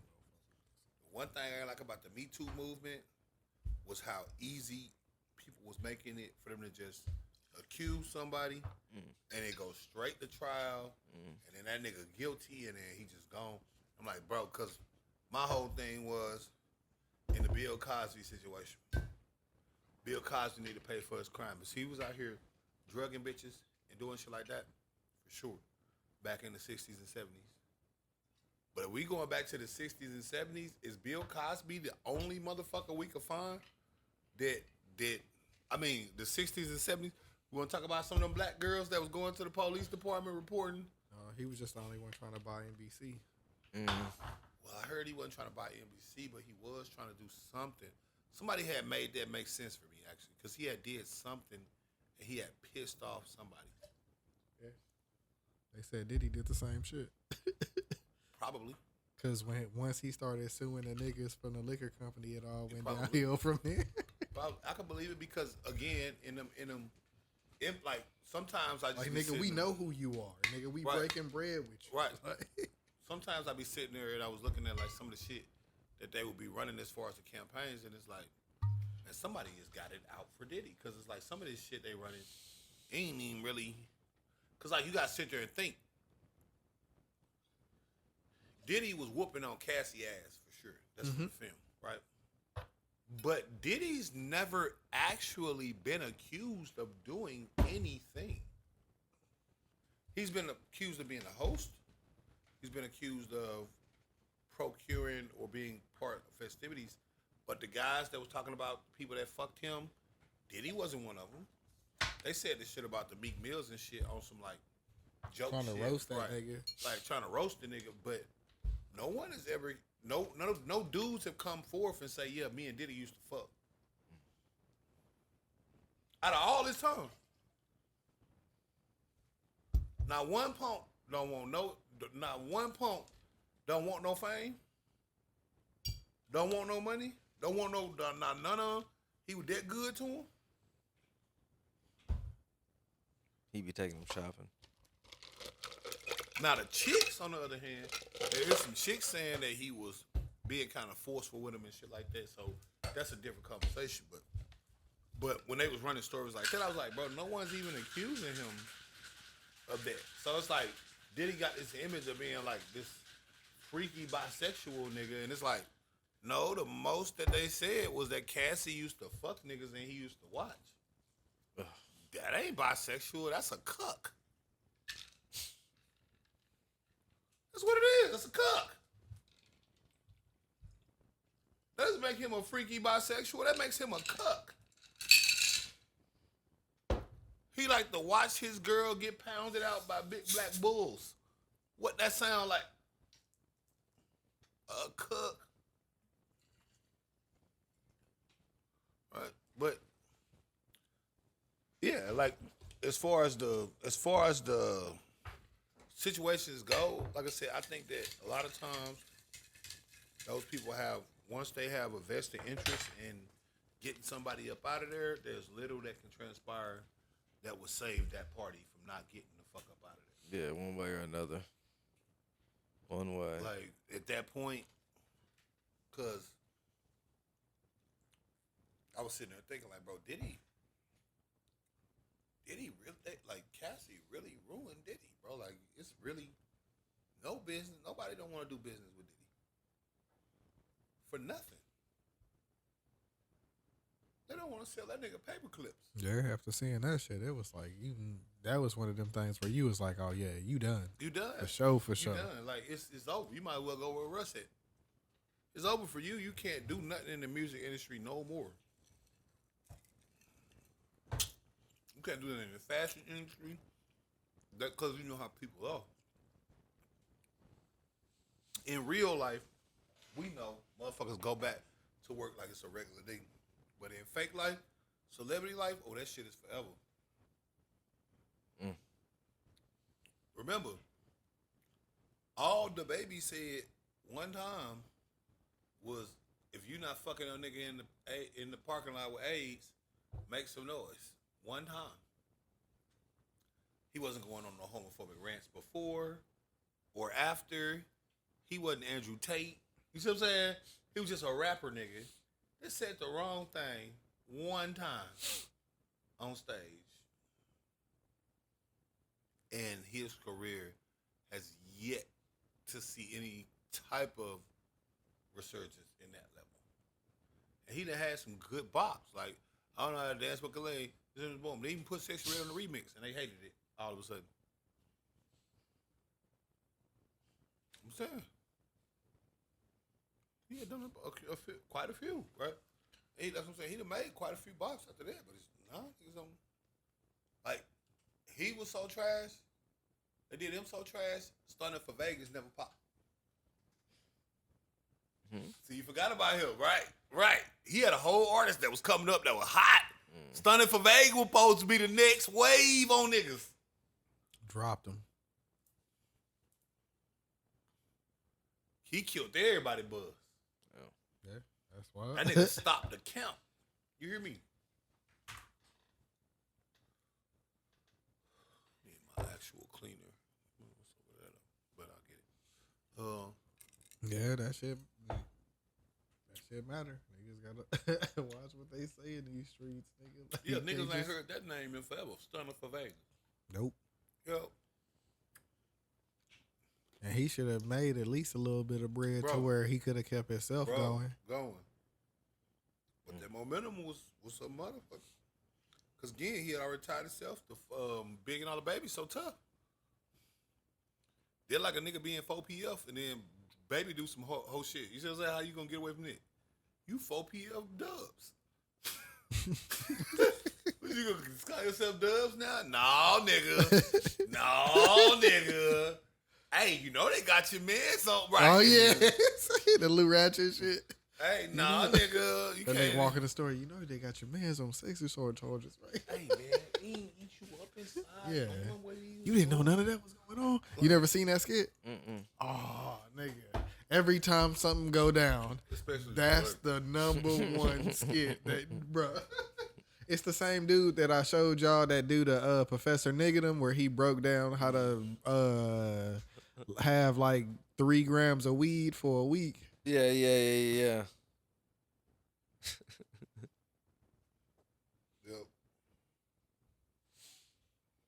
That nigga, that's a classic right there.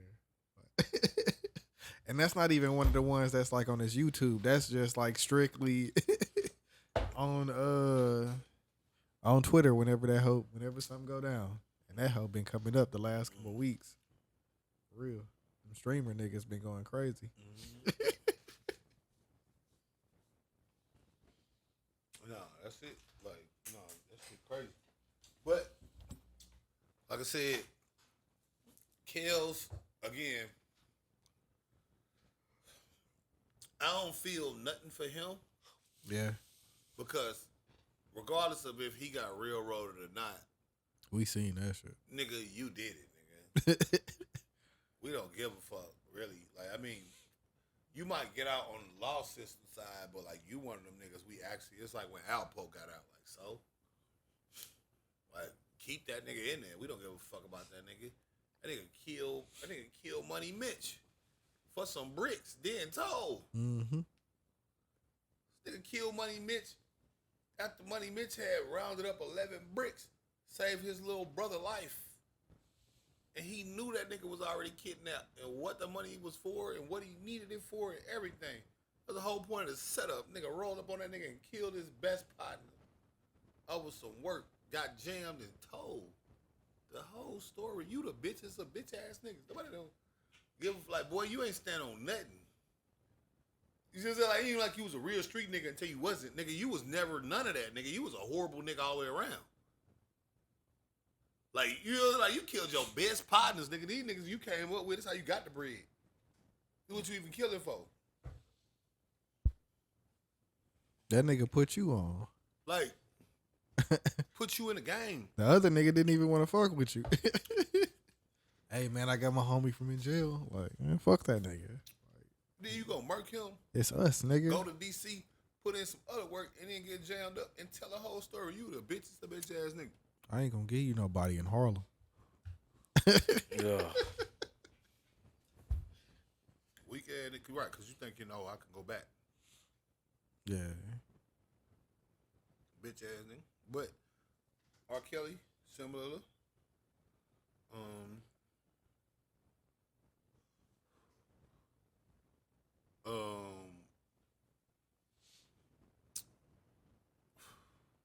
Bill Cosby, a little different because I think he actually did get railroaded.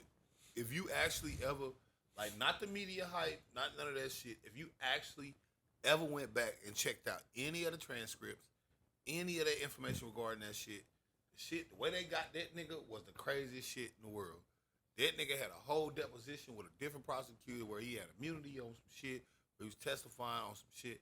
And even the quote, the famous quote that they used, like, yeah, we was drugging them back in the 60s.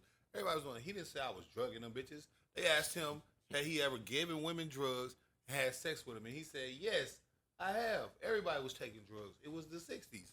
He didn't say, yeah, I was drugging bitches and waited until they went to sleep. You just said like his whole reputation of being Bill Cosby, like, nigga, he never said that. But it's there now. That shit's stuck. He never said nothing like that. And again, it was under a guise of immunity that was held till the district attorney retired. And when they got a new district attorney, he literally ran on a platform that if y'all elect me, I'm going to prosecute Bill Cosby. And he did. And that's why Bill Cosby is out now. Because he did. So, with R. Kelly being a lot younger than Bill Cosby, when Bill Cosby first came out, niggas was like, is he gonna do a stand-up or is he gonna do like some type of show or like let somebody like know his side of the shit? Do y'all think if R. Kelly do make it out? Oh, he going right back to the top. Here's why. Because here's why. I'm gonna tell you why.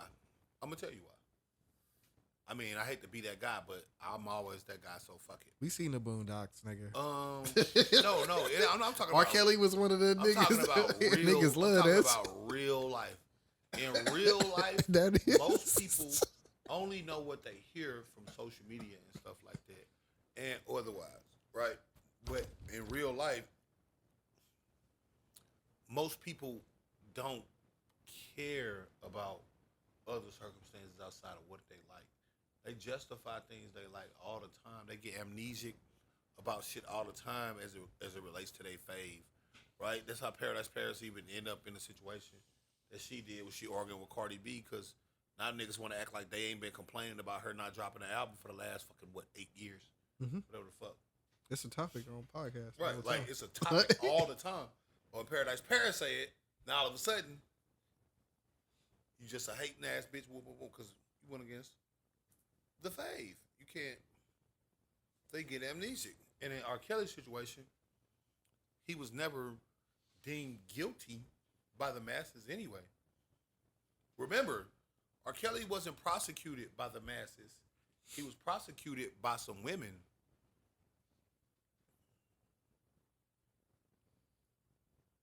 Remember, it wasn't like there was some big ass call for justice to R. Kelly. No, women started making noise with the Me Too movement that started hitting on social media. And then the police started looking into him more because of that. And then the rest was the story. But it wasn't like it was a gang. No, the populace was still free R. Kelly. And remember, he got a whole Gayle King interview and all of that. He wasn't just, you see what I'm saying? It wasn't just like, no, get this nigga the fuck up out of here. Niggas wanted to hear him out. Now, you saying that they finna he might be able to qualify for misjustice. Well, all you gonna do is come out and say, see, I told you they was lying on me. I never did none of that. These people really took time out of my life and took me away from my kids on a lie. Misjustice. It's the easy, like, it's so easy. What? It was already R. Kelly. Then he dropped Trapped in the Closet, Prison Edition, Part 40. Right. And it's back to, bro, that world tour finna go crazy. World tour? Oh yeah, you can go worldwide. He can. What? Like, come back to America. Right. That comeback, right. Fiesta remix. Oh, Right, bro. No. Fiesta de Siesta. Oh. Fiesta de Siesta. I had a little slumber. I'm back. I took a siesta. But it's fiesta. I'm no longer the molester. Oh, boy, niggas flipped that hoe.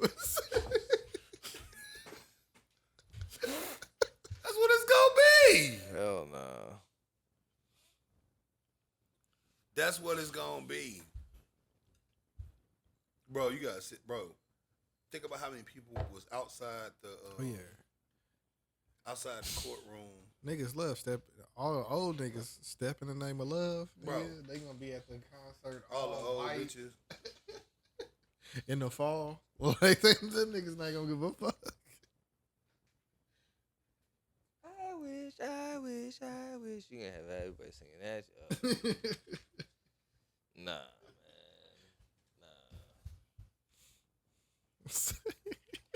Can't get jiggy with that shit, son.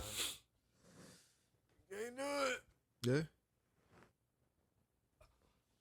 I can see where he'll have a nice reunion. Yeah.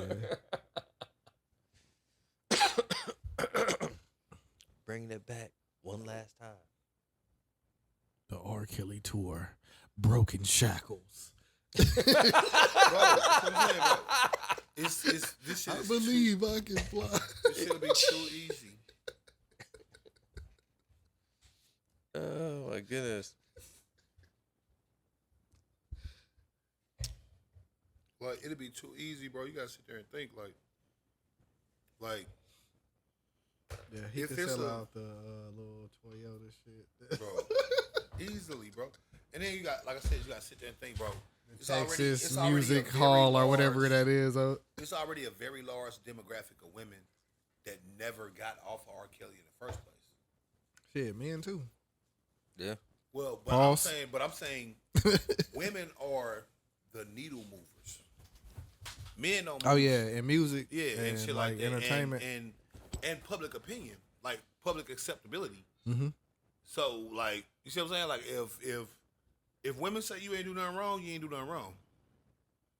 I don't give a fuck if you punch that bitch in her head, her face caved into the back of her head. If women say he was defending himself, that's the end of that. Yep, because niggas been saying BBLs is trash for years. And nobody then cares. soon as one woman say, "Hey, Nobody cares. I shouldn't have did Nobody this shit." cares. Yes. Nobody cares. Niggas been telling bitches about BBLs and saying, no, that ain't for years. BBL. Natural hair, all that. It don't matter. As soon as NDRE make, I'm not my hair. Well, because they validate us. It's just what it is. Especially in the black community. And like, because first off, you know, I love when we say this shit. I always talk about the patriarchy.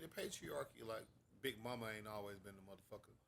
Like, you know, it's the stupidest shit. But so being that that's the case, if R. Kelly get out on this technicality, which is very possible, because we've seen this happening it's been a lot of collusion and corruption being exposed in them justice systems with these high profile cases. Yeah. And that's the issue with trying to try a high profile person. You got to be squeaky clean. Because, again, it's people that are working that want to see kids. Like Simpson, like he might not even knew none of this. It might have been some fan that's also in law that was looking over his case and found a irregularity and then said, hey, I think you should take a look at this because I think that you can get out if you apply this the right way. Yeah, it's pods that be going for years, and then they finally crack that hoe. Right. And they like, I ain't never listened to them hoes, but I be hearing the stories about niggas getting released because the podcast did like 3 years worth of work, and Bro, even Vlad on the shit with the Keefy D shit, going back to that. Remember, Vlad was on Keefy D, and they was, on the Vlad show, and they was talking about how Vlad had cracked the case, and then that shit had went viral. Because he started talking about, we figured out who. And remember, for the longest time, nigga, they got a whole motherfucking potential documentary about to come out about Baby Lane from that shit. Baby Lane, Orlando Baby Lane Anderson was supposed to be the person that killed Pop. And yeah, nigga, since that shit came out, Keefy D got arrested. And now Whack 100 trying to do Baby Lane, get Baby Lane life rights. So he can do a biopic with Netflix on it about the man that killed Tupac, and because this nigga story wild in his own. that nigga whack, man.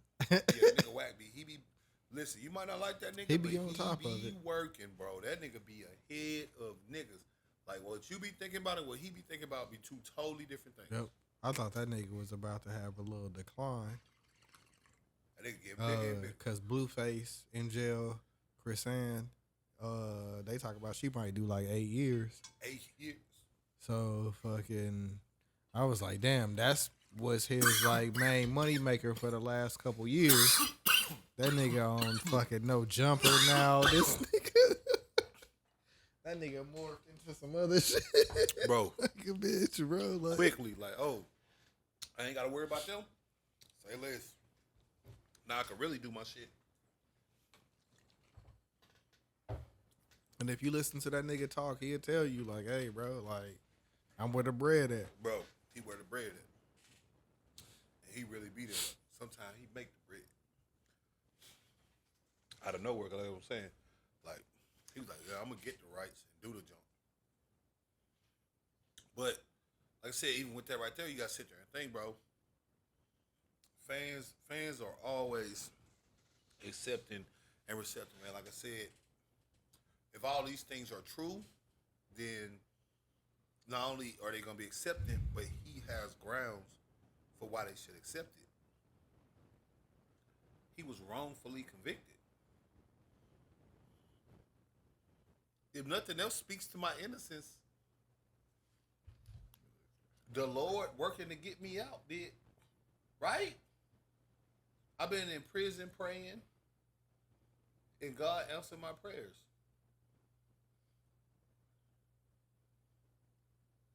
He didn't want to see me go out like that.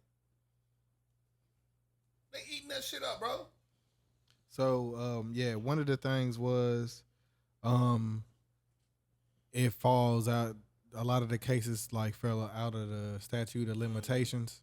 We already know So, like, how they talking about with Diddy and some of these other people that done came up recently, like those was like buzzer beaters when it came to like, hey, But see, remember now, and y'all might remember this. Y'all might not.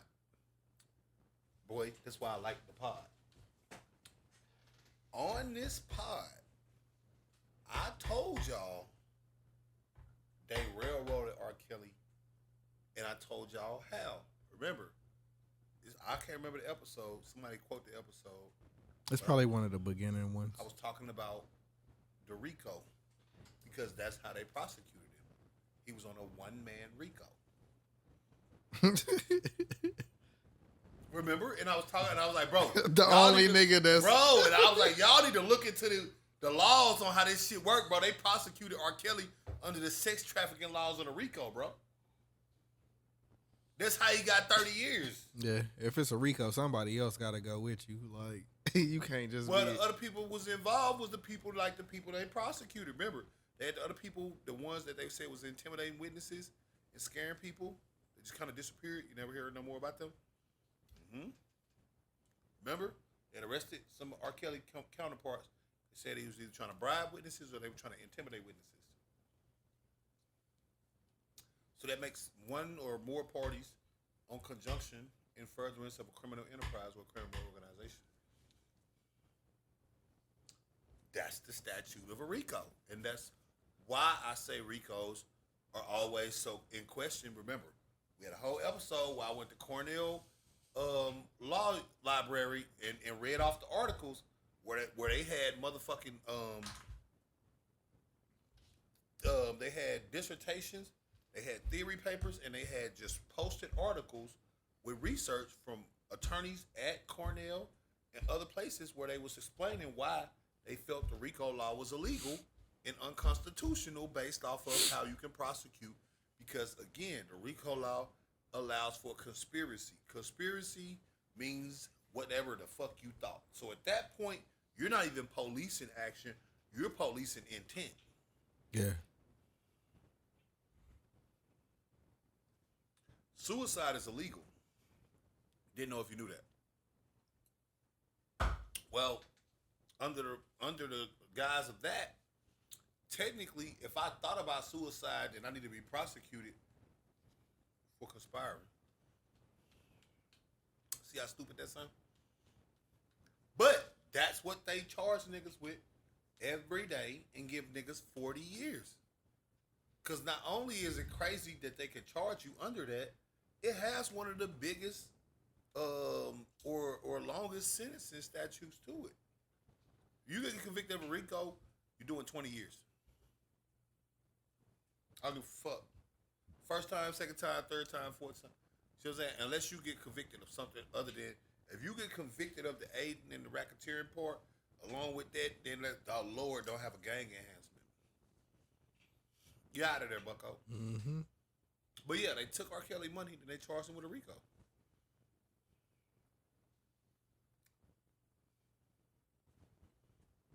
Look it up. Don't take my word for it. Go look it up. Go look up what he actually got charged with. Yeah. So the shit was outside of the statute of limitations. Mm-hmm. They prosecuted that shit anyway. Mm-hmm. And they divided his bread up. Mm-hmm.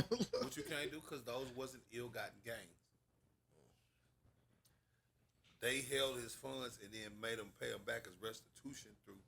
Yep. That's wild. Nigga shit got stripped from streaming services and all that shit. And I mean, you can still find that nigga shit somewhere. So he making bread a little bit, but it's not. It ain't what it would be. Ain't nowhere near what it would be.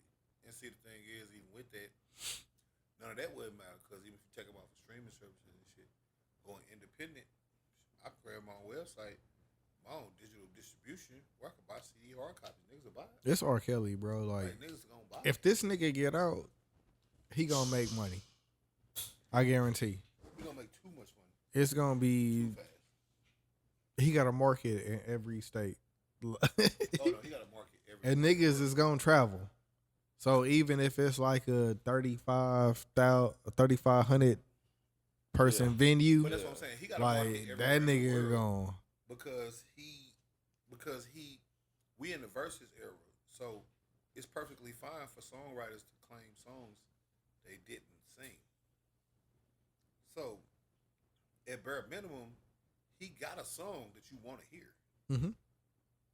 And we done heard some of his songs in verses already. Because he's so heavily involved in the music industry. I mean, a lot of the songs you heard from Usher, a lot of the songs you heard from Fave, especially anywhere in the 2000s, I'm going to say up until about 2013. Early 90s to For sure. 2013. I say 2013. Yeah, I say a nice little run. Yeah. Aaliyah, fucking Right. all the niggas that you wanna. He got a collab album with Jay-Z. Yeah, collab album. Yeah, he do, but they canceled it because something like with a lawsuit or something. It's called Best of Both Worlds. It never came out. You had to be alive to hear it. That's why I like being alive. That's one thing I like. Best of both worlds, Jinx. You a bitch. That's a bitch ass nigga. Thought we was doing a duet, bro. You niggas are some suckers, man. Jive ass turkeys. A duet, now you wet. You a hoe. What the fuck? I had to finish it. Yeah, that beat though. That beat Jay-Z rapping on that beat, crazy. It's one of like the favorite beats to freestyle to for most niggas. You heard best of both worlds, right? Mm-hmm.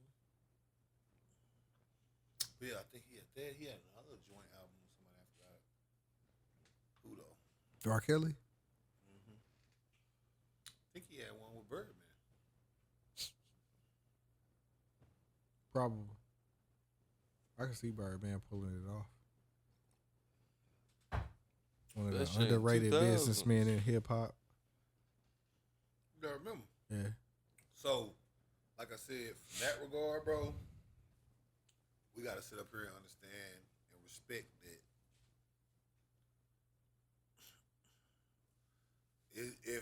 If what you saying is true, off of that appeal, yeah, they could get it done for sure. And it'd be easy, right? Like, easy, really. Yeah, if he get out.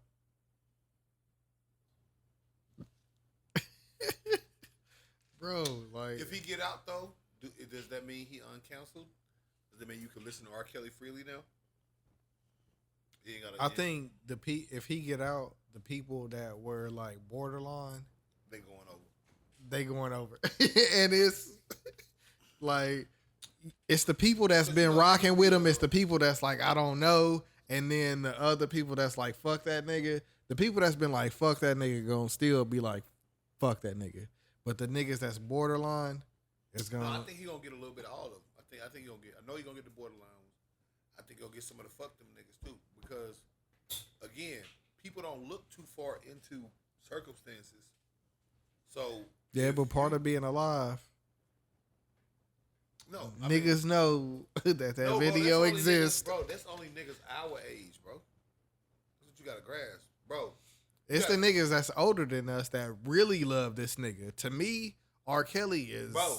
The niggas that's old. I know what he is capable of. I know what he did. Bro, I'm gonna just be real with you. But Bro. I'm also young enough to where, bro, I'm gonna be real in the with time you, frame that he was doing this shit, I was like, oh, bro, like, bro, I'm gonna be real with you, bro. The niggas that's older than us that really love R. Kelly didn't give two fucks. Nigga, this was a household black tape. I remember niggas used to watch, like, not like watch it like porn, but like it was like was it really R. Kelly? You got the tape? Let me see. Like, it was one of them things. yeah, Like, we saw it online. right. Like niggas was going to see. Like, they wanted to see. And it was like, you got to think about nigga. And so essentially, niggas was like aiding and like trafficking of child. Well, you can't say that on YouTube, but you know what I mean. Right? So, because that was, so like they don't give a fuck at all. Yeah. I don't think my parents ever cared about it because in my snooping around days, I never seen like me and my niggas, we seen that whole online. We Like, definitely ran, no. I remember it was me and my cousin, we ran across that hole on a tape at the time. Cause this is like, I'm talking about this when it was free. Like this is like, this gotta be like 90. In 2000. Right, something like that, 98. Something gotta be, or it could be like when tapes. that shit was like 02-ish, It was like 03. Yeah, Tapes- because tapes Chappelle's was show still- had yeah, a tapes was- skit on it. Tapes was still popping. That's what I'm saying. The Chappelle show was in like 02 and shit, right? Yeah. So that means it had to happen before that. It wasn't like it happened that same year. It was Right, already right, a known thing. That's right, why I said it right. had to be like 99. I think Chappelle was like 03-ish. No, you think so? I thought Chappelle was like, oh, Like the first season, it No. gotta be 03. No, bro, it wasn't. It was because again, that first one, this shit was on tape, bro. It was on a tape, 'Cause- and it wasn't like because in 03 we had DVDs and shit. Yeah. Right. Me and JJ had the Chappelle show On on DVD, right. DVD, and Right, that's what I'm saying. So this, that was like 04. right. So this didn't happen then. This when And this I think we happened- had multiple seasons by then. Like no, when that 1 first and shit 2. happened, bro, it was a tape. Everybody had the tape. It was a tape. Piss See on all Okay, you. well, the Drip, drip, drip. The DVD was released February 24, 2004. February Right, that's when 2004. no, but we said when So the Chappelle Chappelle, show. 2003, nigga. No, in 2002. Think about how DVDs came. Look up when Chappelle show was released, nigga. 2003 to 2006. When That's what I was so when did Chappelle show start? It just says 2003, 2006.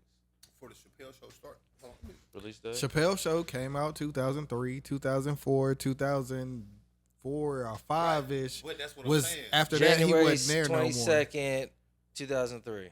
Yeah. So then, boom, January 22nd. So literally, the top of 2003. Okay, boom. What I'm telling you is, the R. Kelly situation happened years before that. That's the 90s. I thought remember was it. 2001, 2. Yeah, that's what I'm saying. Or if it happened, Yeah, in because the 2000s, Boondocks was like it had to be the 2000s. No, bro. The only reason I remember it is because I remember people had made comedy skits about it and shit like that, and it was like because on one of the comedy skits, the nigga was like, "Boy," they was talking about, was it R. Kelly? Boy, it was definitely him. He was eating. You couldn't even see nothing but his braids or something like that. It was like a joke like that. I can't remember who said it, but that's what I'm saying. I remember this was a minute ago. So I said, could have been it. when the shit first started popping off about that shit, it had to be like the late 90s to the 2000s. Because tapes was still prevalent. Like, they were still, like, it wasn't even like DVD. Like, by the time Chappelle Show But came, that might have been our time, like, right, where DVDs was. right, that's what I'm saying. Chappelle Show, Because when I moved out, I wouldn't buy no tapes. Like, it right, was that's what I'm saying. DVDs was already popped. They was already the thing. That's what I'm saying. But I moved out in 04. Right. So that's why I'm telling you, it had to be before then, because like DVD didn't. When the first DVD really hit the U.S. and shit? Because the Tyler Late Perry 90s, 2000. We hit Blockbuster all the time, so like, and my dad, he Hollywood was Video. like a technology nigga for one of them niggas. So, like, I think all of our parents were like ahead of their shit, cause like around a DVD time. Right.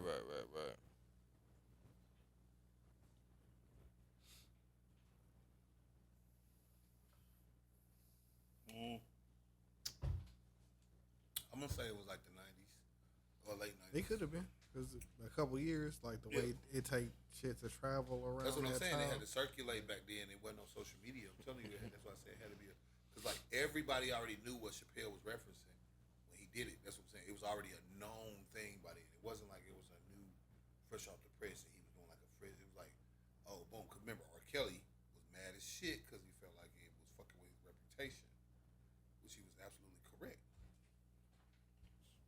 Cause you can't never hear Ignition the same. It's the remix to Ignition. It's a song about pissing. Oh yeah. Drip, drip, drip. Mm-hmm. Piss on you. Mm-hmm. I wanna pee on your food. I wanna piss on you too. Hell no. That nigga's.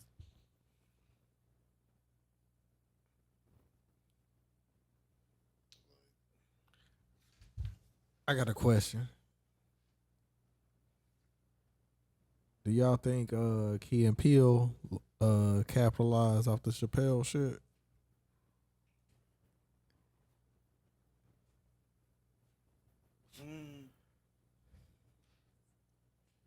They was right. They was right after him. No, I don't. I don't think that they capitalized off of it. I think that they was already doing that, and it was just something that Comedy Central needed a replacement for. So They was on Mad TV, right?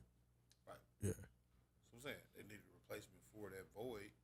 So I don't think they was trying to capitalize. I think they was presented with Comedy Central capitalized. right, capitalized. Where they presented with something, and they just They presented with the opportunity. right, and they was like, "Fuck it, let's do it." And We they got these people that was experienced over here.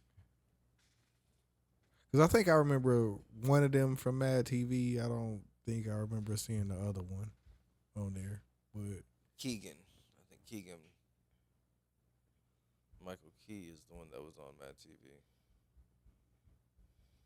Because I don't remember ever seeing Jordan. Yeah, Peele I don't- before that. I don't remember seeing him until Key and Peele. Right, same here.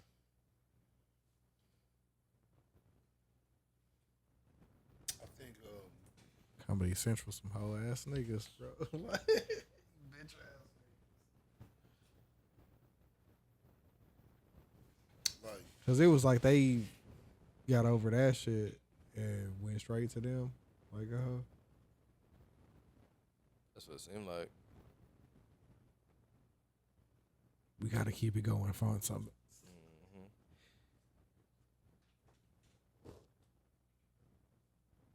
It's about right.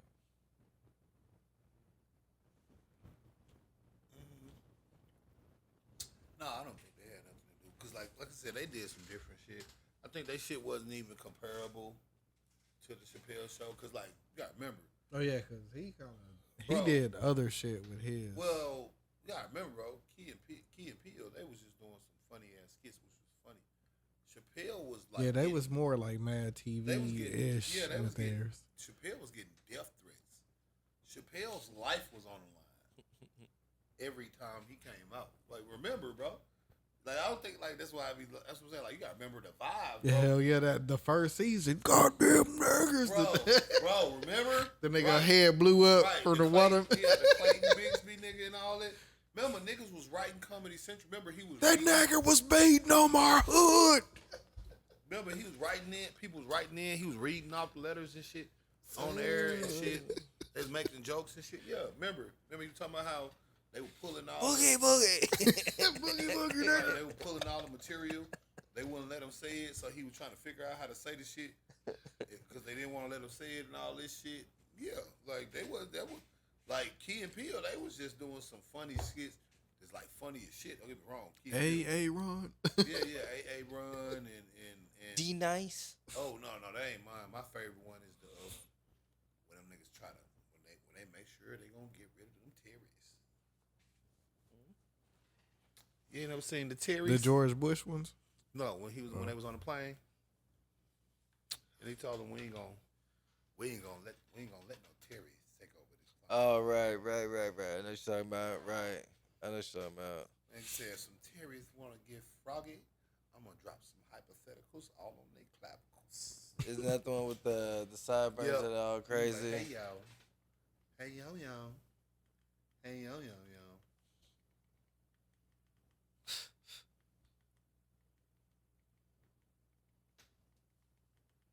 Don't want no short people.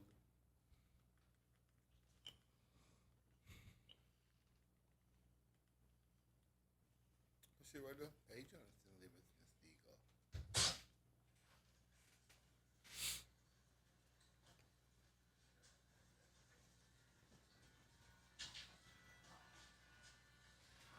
Oh, that's that one nigga.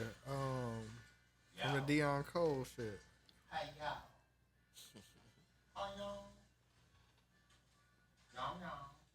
Excuse That me. nigga funny as hell, for real. Oh, man. I tell you one thing. If 9/11 were to happen up on this here plane, don't worry. We got this. Okay, I have no idea what you're talking about. He said that if them Terrys is gonna try something up in here today like the bounce boogie and bump, that we got this shit on lock. You mean terrorists? Hell yeah, baby. He ain't talking about Terry God. And I certainly ain't talking about no Terry Cloth. I mean, if a Terry up on this plane even thinking about trying to do something, we gonna wax him up. You're gonna what? We gonna drax them sclumps. I think what my partner's trying to say. If any Terrys come up in here, we gonna get our Bergeron. Did something happen, or did I miss something that's hypothetical? Or? Oh, we gonna definitely drop some hypotheticals on that Terry's clavicle, because I'm talking about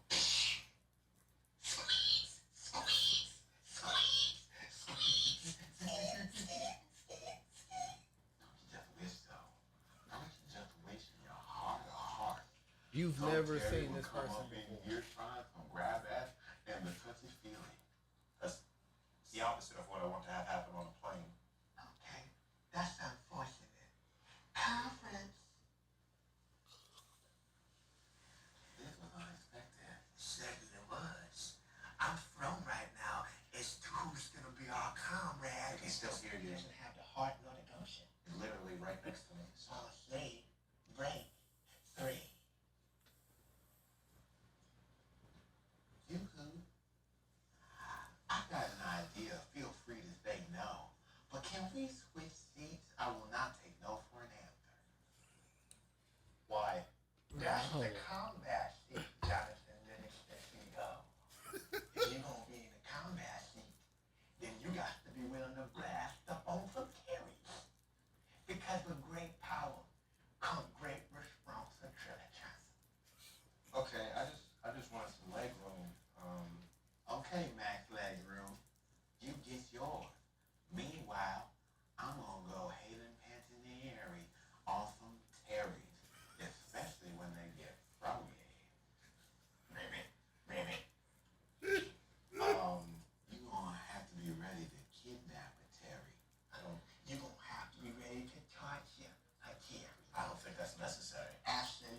prepared for that.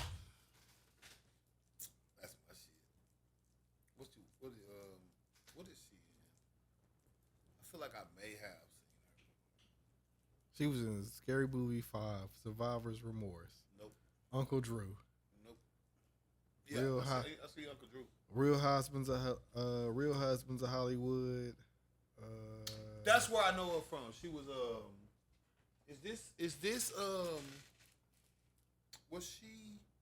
wasn't she Kevin Hart's like the first ex-wife in it?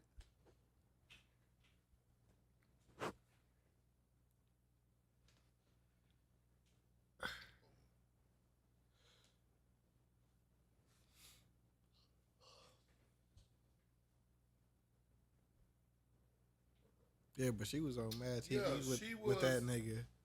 She was Kevin's ex.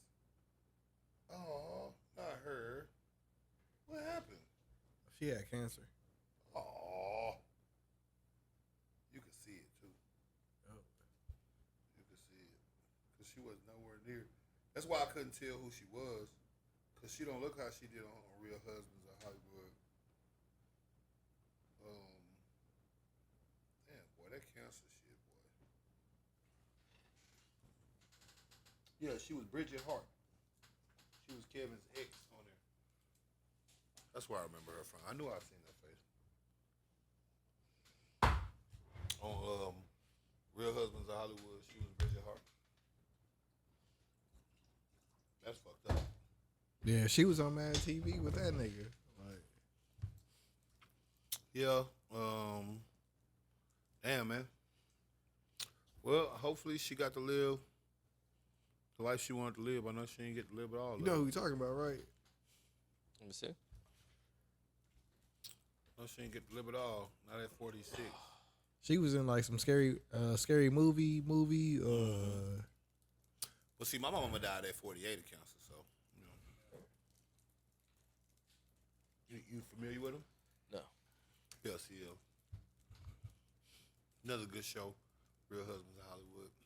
Oh, I've seen that show. Yeah, she was Kevin Hart's ex-wife. Oh, Like the original. Yeah, remember the one that he jumped on? They brought it back, Remember he had but she jumped wasn't on a her? part of it. Yeah, remember he had jumped on her hip? I haven't seen the later ones. I only saw the original. Yeah, that's what I'm saying. Remember when he The jumped original, on her? original. Bridget, yeah. Oh, okay, That's her. Okay, I got She was Bridget. you. I got you. But she looked way different. And I'm not saying it in like a negative way. I'm just saying that's why. Yeah, even on Survivor's Remorse, Because which like was, she used to be thick, like as far as I can remember. yeah. Like, because that was like her whole On thing. Survivor's Remorse, like, man, she would come through. The dude that's A-Train on The Boys, Yeah. like, he's a basketball player on that show. Mm-hmm. So she's his sister. So, like, he's like an athlete, but she's like kind of like one too, but she don't do sports. She just do whatever the fuck she want to do, like free spirit type Right, chick. right. Like, Okay. I don't see how those connected. no, like, so, like, if you a sibling, right? Like, and you, I said she thick as fuck, and then you said, yeah, she was on Survivor's Remorse. and I'm saying her brother was a basketball player, but she's just like a fuck it type person that do whatever. Was she? He's a basketball, yeah. Okay, that's what I'm asking. That's what I was describing, nigga. Like, hey, she kind of got her shit together, but I'm she. saying I'm saying she thick, like as in she had ass. And Is that the that's, same thing? yeah. I'm saying she was. A hooper. You said she played basketball. No, I'm saying she was not a hooper, You but said she was an athlete, but I'm saying her brother was an athlete. and she was too.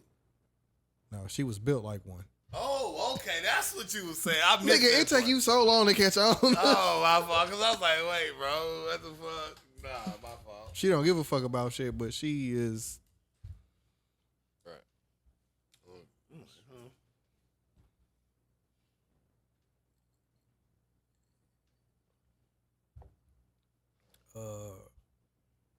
Pam from Martin is her mom on that show, so you already. Oh, that's a good line. Yeah, Mike Epps on that hoe. It was a real good show, but I thought it ended because the dude went to the boys, but it might have ended because Right. she couldn't do that shit no more. Because they said she was dealing with that shit for a minute. Right. So it usually is too. Like, that's the thing, bro. Bro, you really don't know how this shit gonna go, bro.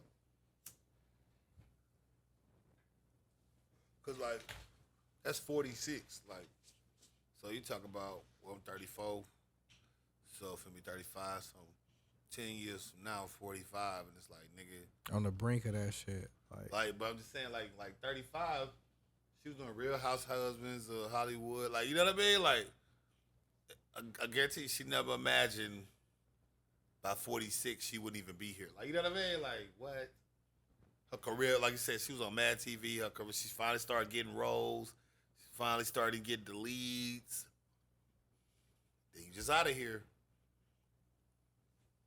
Like, I always hate cancer and shit because it's like, it's not like a car crash or something. Like a car crash is more explanatory in that, you know, random things happen. Vehicles aren't perfect, speed, inertia, all that shit. When you get cancer, it's like really, it's kind of like rolling the dice. right, because it's like nigga, it be old ass men that be like smoke crack for 50 straight years, Still doing it. that don't even got back problems, still be running around the hood picking shit up, woo, woo, woo, woo. And then you got some nice ass church lady mama that ain't never did nothing but cook for every Thanksgiving that died at 31 from like a aneurysm, boy. Or something like, be like, damn, boy. You know what I mean? That's why I say you gotta appreciate this shit, boy, because you really don't know. One of the shifts I worked with, his dad died on vacation from a brain aneurysm. His wife called him downstairs, and had the breakfast out. She put his plate down. He went to go sit at the table, and when he was about to grab his fork or his silverware, he fucking fell dead into the fucking plate of food. And she turned around cause she heard something. She turned around and like I said, on vacation, relaxing, just what the fuck. Yeah. You know what I'm saying? Like, just brain disconnect. Just Mm-hmm. offline. Yep. People. It's like, damn.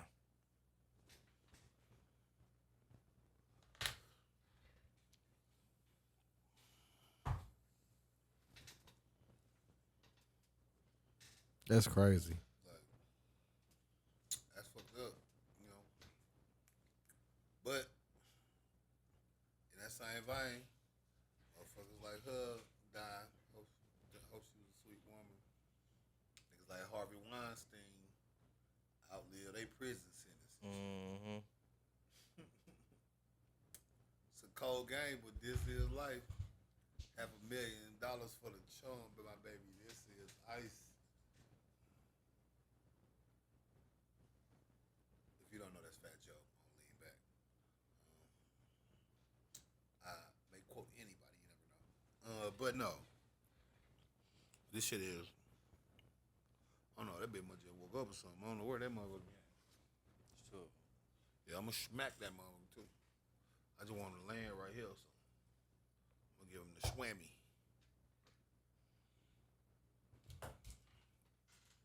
But we got what's his process? He gotta just file the shit, or he already filed it? Or? I think it's like in process of getting reviewed and shit now.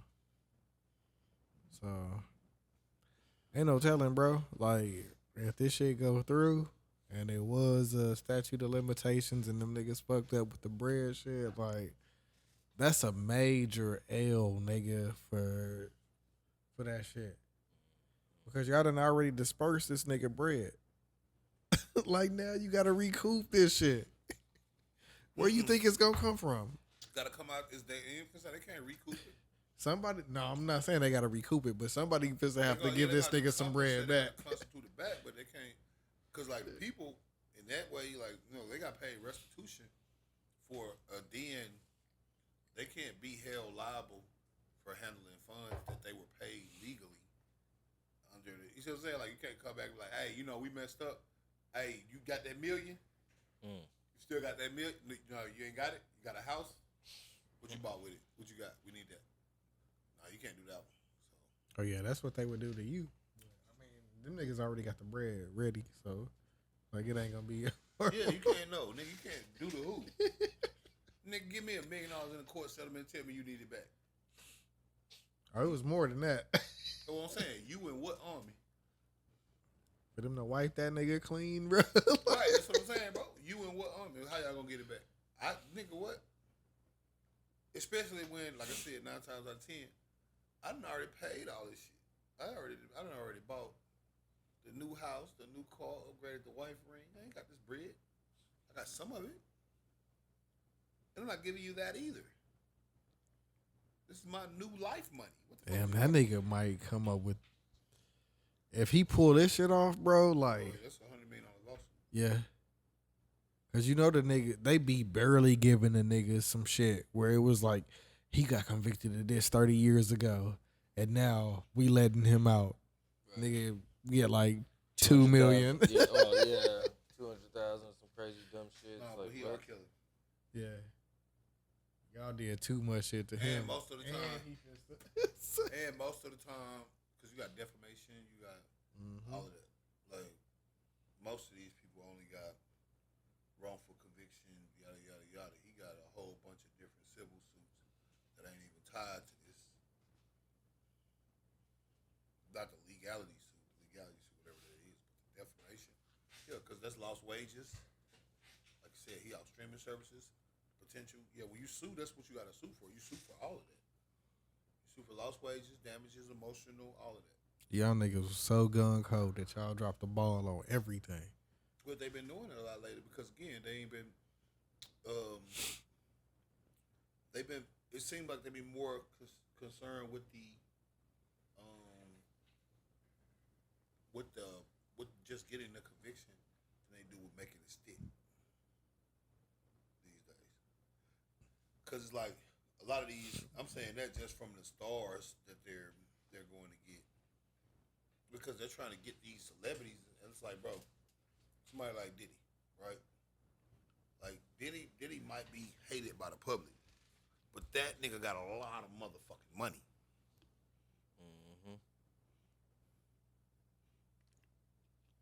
Nigga, in the settlement to get rid of him, they had to get this nigga $750 million.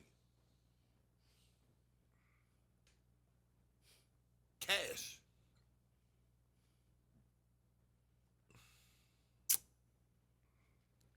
Settlement money, by the way. So there's no tax on settlement money. You know that, right? Yeah, when you settle, you don't get taxed on it. It's not considered. I don't forgot to do it, but it's not considered a income thing. Yep. It's not taxable income. It's a settlement charge. Right. That's $750 flat. Court stuff. That ain't a nigga you can just get rid of. But what they are showing you is that it is much easier to prosecute these niggas than what originally thought. And that's what I always, like I said, I was pointing out just the fact of like a nigga like R. Kelly, regardless of whatever the circumstances is, from a stature standpoint, it was much higher up the totem pole than the average person. So for him to get straight through, Bill Cosby, straight through, it was like, damn. Even somebody like Diddy, like, you gotta think, bro. What this was, 2022, 2023? Diddy just got a Lifetime Achievement Award on BET. I'm watching him do a speech where he like last year or a year before. Yeah, like he's gonna give $1 million to Howard. Like he was the man. Like last year. Like Lifetime Achievement Awards, parents in the house, old mentors, all that. People from the universities and whoop whoop that he done got, the mayor, keys to the city, all that. Just last year. But some of them niggas knew that shit though. Just last year, bro. It ain't like we talking about some shit where it's like, over time. No, nigga, we talking about just last year. This nigga was the undisputed man of the year from a visibility standpoint. Again, he had that going on. He got Carisha, Revolt popping. He got Carisha popping. She did like 6 episodes, Right. nigga. He got Carisha popping. Crazy run for a podcast. Right. He transitioned her whole life to the point she didn't even want to be a city girl no more. She didn't want to be a rapper. She want to be Jenny Jones. Like that was saying, this was just like, nigga, this is time frame wise, this is a blip compared to all the time that Diddy was on top. Like you gotta sit there and think, nigga, more money, more problem. That's what, 96, 97? Mm-hmm. He was already Puff Daddy.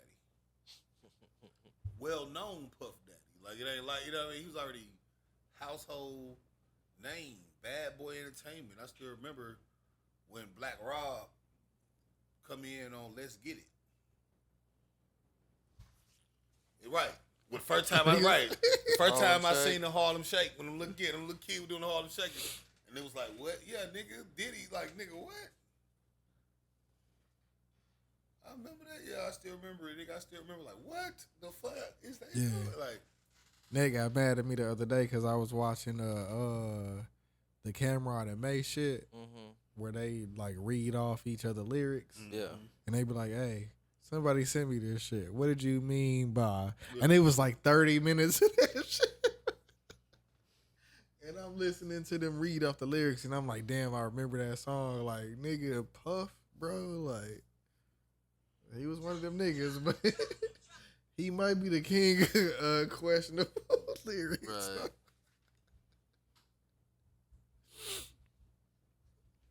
like, been doing it. But even in that regard, like I say, he was the man. Yeah. But like, It was still funny. Like, that shit was crazy, bro. Like, because, I mean, it's lines that niggas let ride today where it's like, hey, bro, what did you actually mean if we just separate this from the whole song and it's just these 2 bars, bro? Right. Hell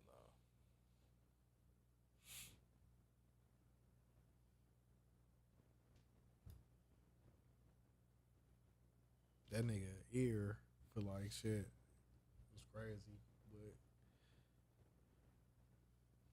you dragging women down hallways and shit, like. yeah, now see, that was a bad optic, but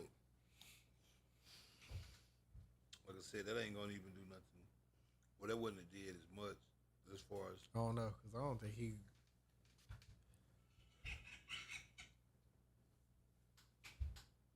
With just the speculation that he done had going for like at least the last 30 years, nigga, like. I don't think he's shaking back. You got the bread that you got. So like this shit that we was talking about earlier where if you got to do 10 years, like Yeah. even if he don't do time in jail, like he got more than 100 million. So he don't really have to like make any more money. Like that's what I'm saying. Like he don't even. That's what I'm saying. Like he's not even in. Ain't even like, oh well, like cause like it's like some of his businesses, like yeah, a lot of his money making cash cows will go down, but it's like he still makes money. So it's like he could very easily take 200 million and buy Apple stock.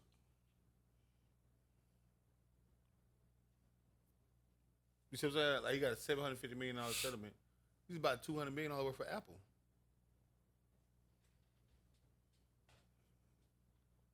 All that takes is a Robinhood account and the ability to. You see what I'm saying? Like it ain't like money is not the thing that he would ever have to worry about making. Like he bought $200 worth for Tesla, $200 million worth. What you think the return is on that? When Tesla going up $50 in a year? Them niggas about to go crazy. Right. Elon doing trash with Twitter, but outside of that, Right. that nigga fits to bring SpaceX to Texas.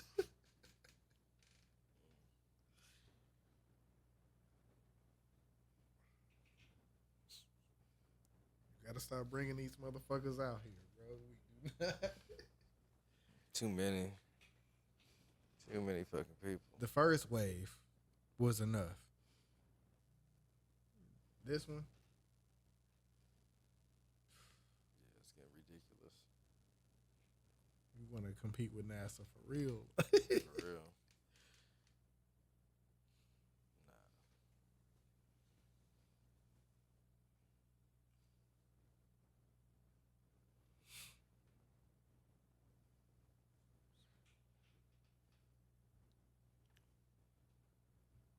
You got some like? Can you send me something on there? People asking me about it What?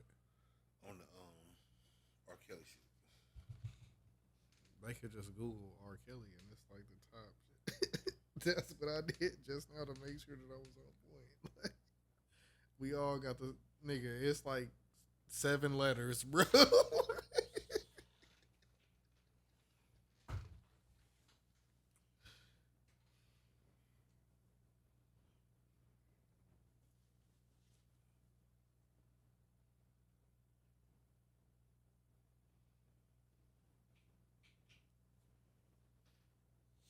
What, Billboard suffice?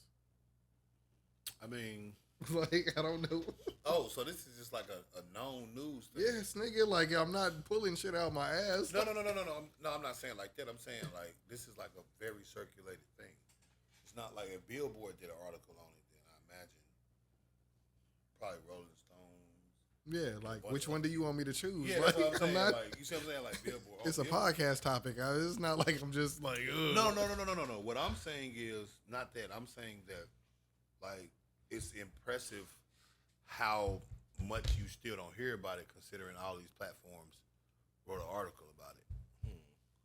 Like if Billboard wrote an article, that means Rolling Stones wrote an article, which means, you know what I mean? People probably wrote an article, which means TMZ probably knows. So why the fuck is this not like news? Because they don't like the nigga. It's 2024 and niggas is kind of wrapped up in their own shit. Like, it's the ultimate time to be.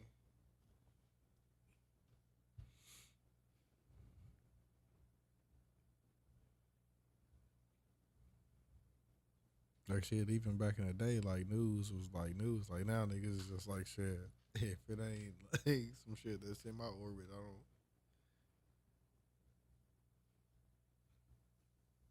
I feel you. So, if R. Kelly get out and he start a tour, you gonna go? No, cause I was never like a R. Kelly nigga, for real. Like, Ignition is cool to me. Like, he got some hits, but I don't dance. I don't two-step in the name of love and all that other shit. Like, like he kind of R. Kelly. I kind of put him like in a lane with like Michael Jackson, where I see where niggas like him, but I don't really have like a opinion on him, like musically, because I don't really like pop music. Like when I listen to like Michael Jackson, it's like, all right, that's cool, but it ain't really like R&B ish type shit. So, and that's like my favorite shit. But like even R. Kelly, like some of the songs that he wrote, like the people, I would be like more fans of them than like the shit that he did on his own.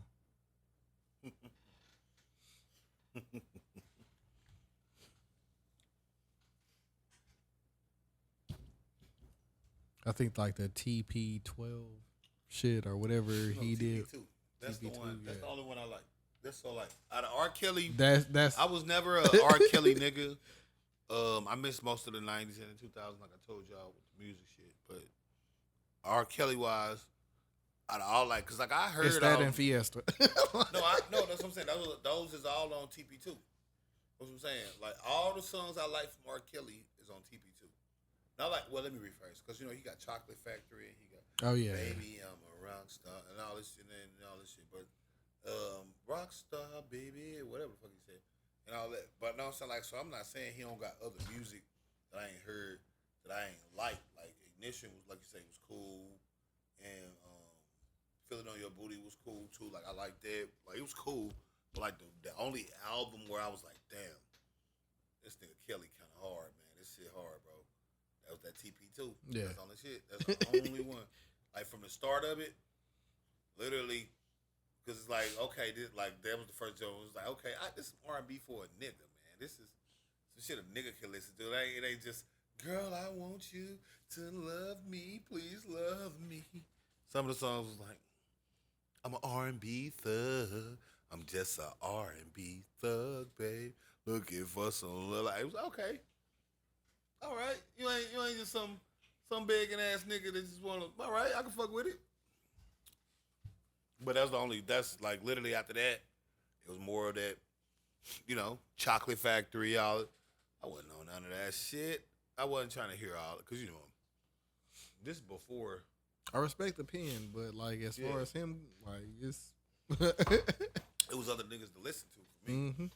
Plus, like, I don't know.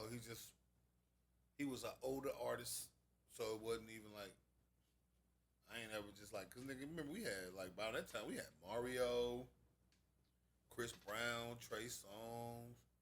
None of these niggas had a bad image that this is, like, we just talking about R&B. B2K, which he was writing for. Like, I ain't really fuck with him that much. So. But you had Maxwell. He had just dropped, like, their Lifetime shit around that time. Got to be in the spirit for a little bit. Monica. She was dropping So Far Gone and all that. Yeah. I think in around, like, fucking R. Kelly time, like, nigga Joe was, like, one of them niggas. Yeah, like, nigga, Joe can sing way better than you, bro. Like, bro nigga, Genuine is out, bro. Bro, that's who I was on. That's my nigga, boy. Around that time, boy, you couldn't take me away, pause, from Genuine. Oh yeah, no, nigga. Remember this is the body roll era. Yeah. This is. We got Jagged Edge. Good, we got looking fine. They tell me is there any more room? That's what you gotta hit a bitch with one of them. Chef Chad, you gotta walk up to her in the party, Chef Chad. You don't answer no questions, Chef Chad. You don't talk to her. You don't say, hey, how you doing, ma'am? No, you put your hands over your head and your body roll on the bitch. And if she with it, she gonna body roll back. You know, body roll. Yeah, that's what we was on. Right, that's in the jeans. That's my whole life. That's like that nigga went on a hell of a run around that time. That's Tyrese when he was still doing How You Gonna Act Like That and shit.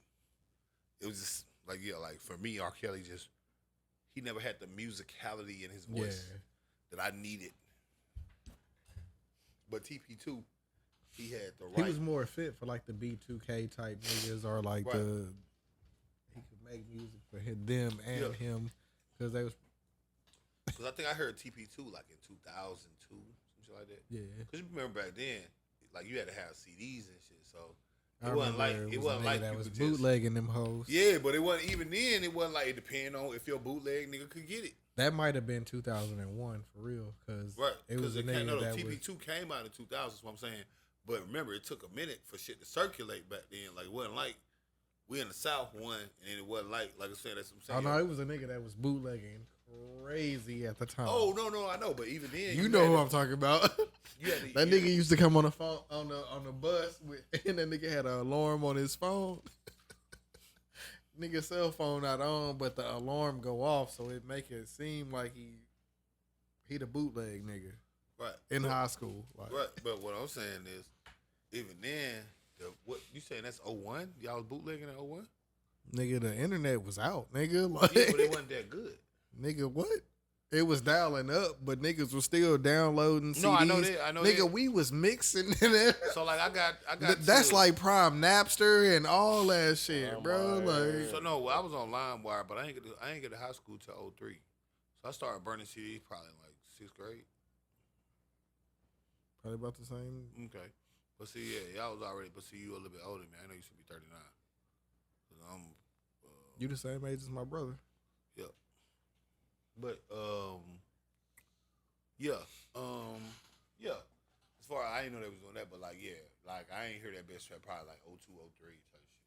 Cause still like, it's like I said, it all gonna depend on how good your bootleg setup is, even on that. Cause like again, other than that, nigga, you only buying shit when you go to Walmart, Target, Best Buy. The edited version. Hey, you can't get the edited version. Can't do that. Gotta go Sam Goody. Yeah. Right.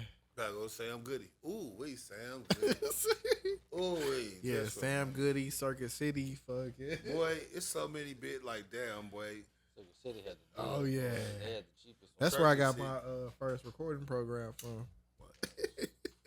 Sam Goody. That used to be my shit.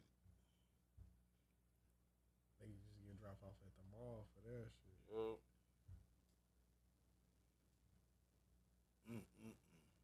Listen to people's albums before you. Oh buy yeah, it you could just shit. stand in that bitch and just have the headphones on, bro. Yeah. Like, Mm-hmm. all right, I don't want this one. Right, that's what I'm saying. Like that's around that era where like you could really preview the music and all that, but it at least lets you do it.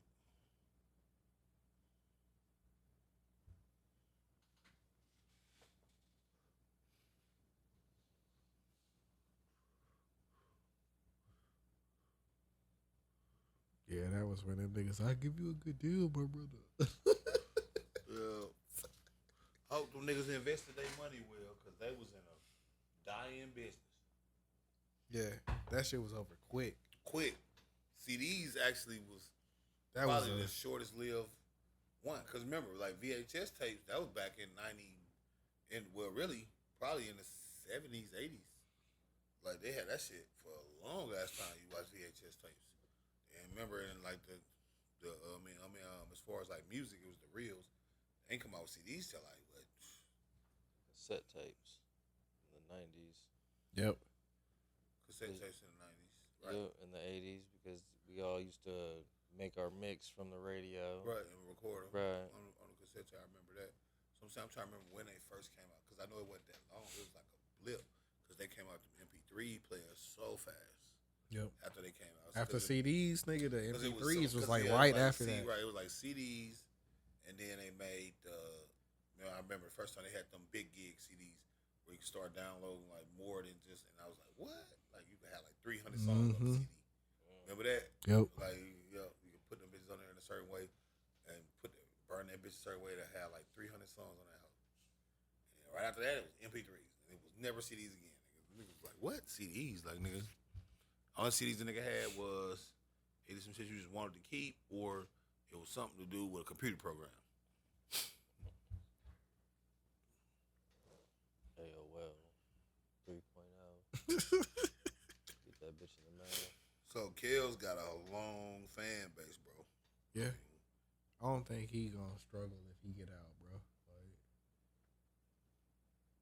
and that's gonna be crazy. Cause it ain't gonna be like no like backlash if you at the show. Like if you go to Because like again, a he certain was wrongfully convicted. He gonna be he gonna have the same badge as because again he was wrongfully convicted. Therefore, how can you just say that all this shit happened just like that if they did? He telling you no, that ain't how that happened. That's not true. This didn't happen. And then he gets an overturning of a conviction based off of illegal activity and how they prosecuted him. Yeah, nigga. How could you be ashamed to be at the concert? You here to see an exonerated man. Mm-hmm.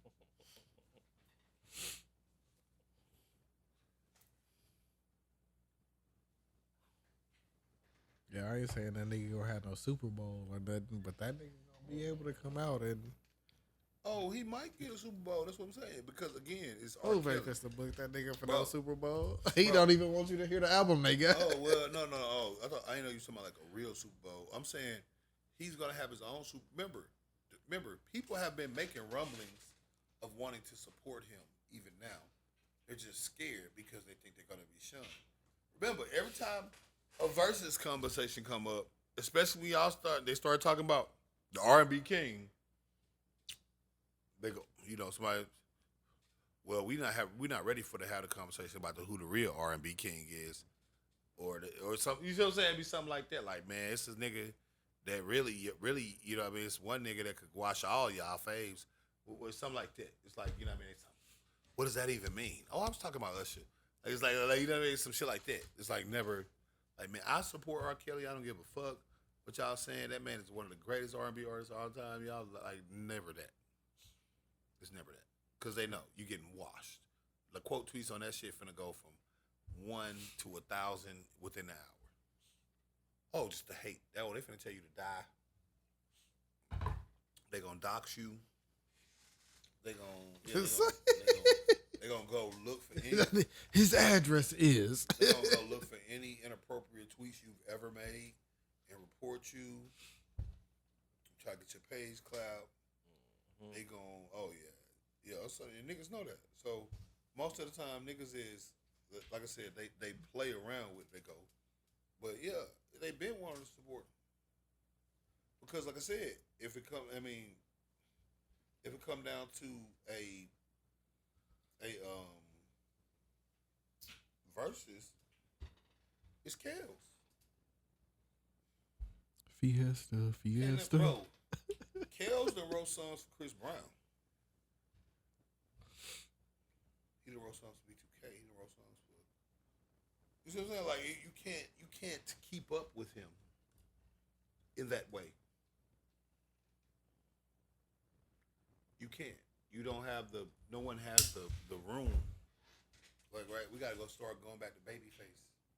Trying to see if Babyface can help. Because he gonna be the only nigga that can save you. Yeah.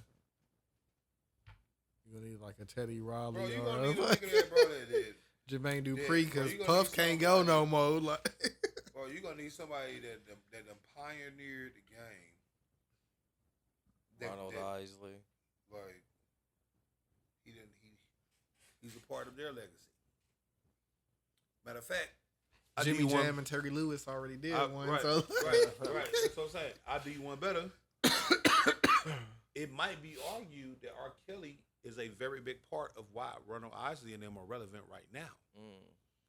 Because he was the reason for their resurgence of their image in those early 2000s. Remember, the Ronald Isley and them, they didn't dominate the 90s? I was talking about, like, when they popped out with the Contagious and all that shit, it was one of those things where it's like, damn, they still got it. Yep. To this day, people still know Y'all that keep song. going. They know that song. Right. Both parts of it. Right. Or all three parts, actually. Like, of course they do. Because it's like, yeah. But that's what I'm saying. Like, so you talking about a guy, well, like I said,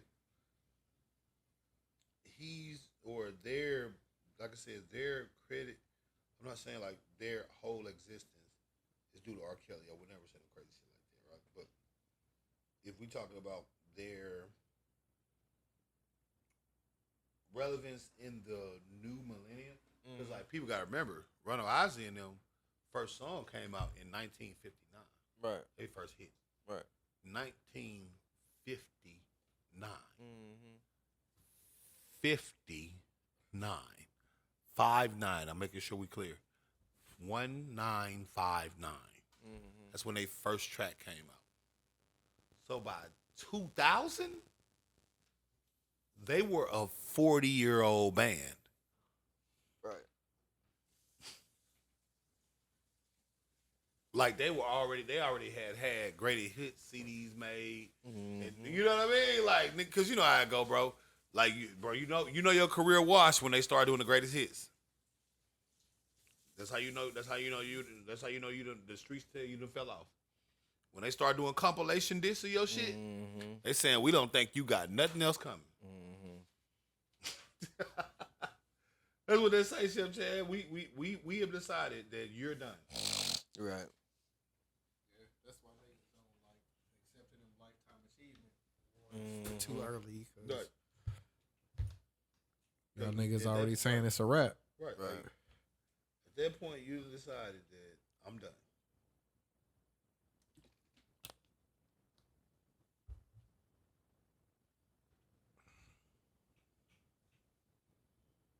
And that's not gonna fly.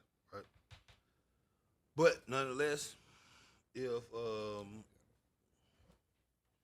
we go in that same route, that's what I'm saying. Around what? Around the 2000s? What they did? Contagious. What was the other one they had? It was Contagious. Then it was what? Because it was a few of them. Because they were like stories connected all together. It was Contagious. I think it was like Contagious. Yeah, it was Mr. Contagious. Biggs, Mr. Biggs. Well, no, that's right, and that's from the '90s when he first started. That's what I'm saying. You could say he was responsible for their relevancy after, because like they wasn't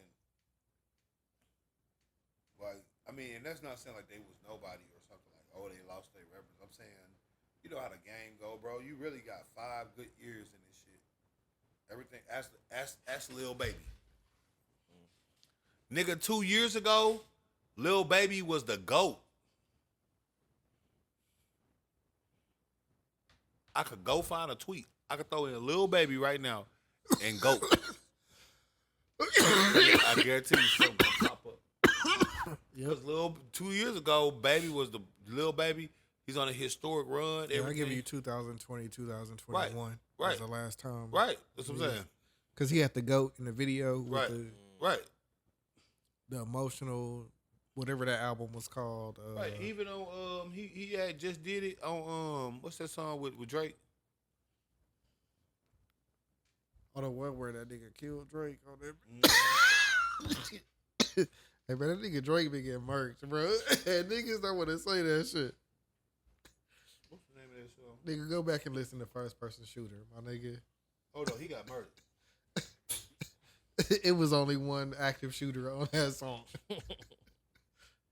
Then when that nigga come on, he be like, I'm about to turn this shit off, nigga, because you are not about to do what this nigga just did. Like, even Benny hung with him, bro. Like, you didn't even try. And you wonder why you got smoked by Kendrick, nigga. Yeah, Once and These. Okay, so Once and These came out, and I'm looking at something, let's say March 5th, 2021. Yep, March 5th, 2021. Yep. Because that's when he was rapping. I ain't a GOAT, but I fit the description. Yeah. Like, yeah, nigga, this is nigga. So you talking about it's 2024, bro? He was the GOAT. Yeah, what was that the one greatest shit? of all time. That Flip De Niro song? Right. Leave me alone. That's it. No, it's the other. This the one that he got with Lil Baby. Oh. Lil Baby went so hard on that shit, bro, and it was like after that, like his shit. Yeah, Flip De Niro is Leave Me Alone. Yeah, he do got that song, but Leave me alone. him and Lil Baby got a song together. How I Move? Yeah, I never heard it. that nigga went so hard on that bitch, bro. It was like, Yeah, even that's from 4 years ago. That's what I'm saying. 4 years ago, Lil Baby was the greatest of all time. the common denominator. Gunna. No, he not. Gunna is not the greatest. Don't even do that. Nigga, he admit that Gunna helped him start writing his shit. Hey, nah, bro. I ain't talking about that. I'm saying Gunna is not the GOAT. Don't even bring him up. I'm not saying he the GOAT. Don't but even I'm bring saying him up. Like I don't fuck with that guy. Free slime. Free the slime balls. Just playing, man. You can bring up Gunna. I'm just fucking around. No, I was just to say it don't matter to me. I'm just fucking with you. He's cool. No, he's not cool, but I mean, we on the pod, you know. But no.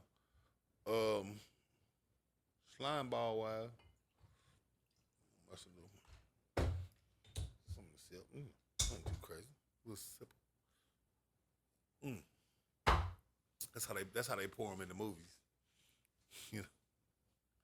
Want to drink? Be that much. Which is actually the amount you're supposed to pour. We be wildin'. You ever see the movie? This is how much they pour. They be like, you want a shot? And they pour some shit like that or some Macallan 15 or some shit. That's kind of like a double for that glass. Right. And our shit be somewhere up here. It's a mixed drink, but it's all No, I'm talking about just the liquor be like right oh. there. But, no. People are fickle about a lot, but they not fickle about R. Kelly. Mm-mm. So Yeah, that shit was proven years ago. the Boondocks was really a case study. That was the Black Simpsons. Yeah, bro, that was a case study in humanity. It was bigger than the Simpsons, bro, to me. Yeah. That was an anthropological documentation of the black experience in a cartoon form. Thugnificent. Bro, no, everything about it, bro. You gotta think about even the old people, the stink meaners, Uncle Ruckus. right? The other ones. You niggas is running wild on Twitter. You niggas is running wild on Twitter. You the Uncle old guys. Ruckus I'm talking about even naming motherfuckers. them. Remember what was the other nigga name? The old. Remember when they had Stink Red, meaner? No, red. No, not stink meaner. Red Fox in them. Remember they had Red Fox, and then they had Ethel, and then they killed what's his name, Bushido Brown. Oh yeah. Yeah, cut his head off and all that. Yeah. Slow mo. Yeah, and they was talking about why they did it, and then like all that, like yeah, like nigga, like that shit was deeper than rap, nigga. That shit was like, really? Are we really like this? Like if you didn't sit there for a sec, like that shit was hilarious. But if you ain't just take a step, like after that, right? Prime example. Anytime I'm about to get into some nigga shit, I think, is this a nigga moment? That's how impactful. You see what I'm saying? Like, you see what I'm saying? Like, it wasn't just like I'm pretty sure you've had it as well, right? He threw a chair. Like, I'm pretty sure you've had it as well in recent times. We're like, man, am I about to have a nigga moment? And we call them nigga moments. It's a commonality throughout especially the black Twitter. Like, we know what nigga moments are now. Like, it's a thing. We know, okay, right after this, we crashing out. Because they done already taught us we be doing some nigga shit. And we can see it now. So you know when you finna do some nigga shit. You have to accept a conscience in your head that says, I don't give a fuck. Cause you know you're doing it. You know you're doing it. You know you did some nigga shit, you know. You know it. We're gonna see, man. But I don't want to pour no shout out to R. Kelly necessarily. But let's pour a shout out to justice in this motherfucker. Yeah, man. Because it seems like a lot of motherfuckers is finding out to be corrupt Tequila. within these motherfucking court cases. Especially as it relates to the Me Too shit, but in general, there's a lot of stuff being brought to light that I think will be helpful in the future for a lot of people. So, I mean, I guess that's one good thing you can say from this shit. You gotta set the precedence to get it going. Yeah, like, well, I mean, For some people, fuck R. Kelly. people. I mean, not just R. Kelly. You got people like Meek Mill. You got people. I went to jail for riding a bike. Right? No, and the nigga was on probation for 20 years. That's what he said on the album. Like if you No, didn't I know. hear it. I'm saying, but no, he wasn't lying, nigga. The nigga got a legal citation for riding a motorcycle like wrongly or some shit. And like when he was 18, somehow he ended up getting sentenced on the shit, and he ended up getting probation. And then after that, he kept getting violations of the probation. So that nigga was on probation for like 15 years, bro. Straight off of one motorcycle, bro. No crimes, no nothing. Never got indicted for nothing. It didn't get in trouble for it again. Right. Why? Right. That's what he ended up getting jammed up on again, was riding a bike. But you gotta sit there and think about what we're talking about. We're talking about a nigga getting jailed. Like, he's been in jail for several stints. When he get out, he's on parole or probation from a bike. Like, this nigga been in jail. Like, bro, like imagine this was a white dude that fucking, you see what I'm saying, rode a motorcycle down Deep Ellum Street. Bro, you think he's in the legal system? Like, he might get He did a wheelie for more than half a mile. right, like We gotta get him. We gotta get him, bro. For what, nigga? For what, nigga? Like, did he crash something? No, like, niggas ain't even. And even if you on something that's supposed to be like a misdemeanor citation, like type shit, that nigga turn that shit into that nigga whole life. All that nigga adult life, he was on probation from a motorcycle, bro. That didn't crash into nobody. He ain't robbed nobody on the motherfucker nothing. He was just riding the bike and the police didn't like it. So cheers to that, man. Because Young Thug shit going different than a bitch. I don't know if you seen that. But It's the longest trial. yeah. But at least they moving something like it's starting to look like a trial. Because before it just looked like a dick in the ass. Just being real. Because that nigga was going to prison for shit sure. Like he still might go to jail, but for sure before he was going, because you know they found out, not to bring it up because this ain't even not subject based, but they found out about another ex parte conversation that happened outside of the ex parte conversation that they got caught with. So these guys basically were colluding.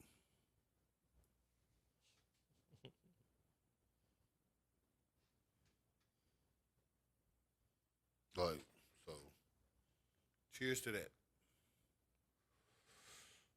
Well, if nothing else, this has been episode 111 Yes, sir. of the Pull Up Podcast. I am Rick Cole, actually. Hi, how y'all doing? Boy, Dubz 817. Different. That is Chef Chad, who is dastardly tired. And we have been a Pull Up Podcast group. We got new episodes, new shit coming, so y'all be on the lookout. As always, make sure you Pull up. like, subscribe, and share.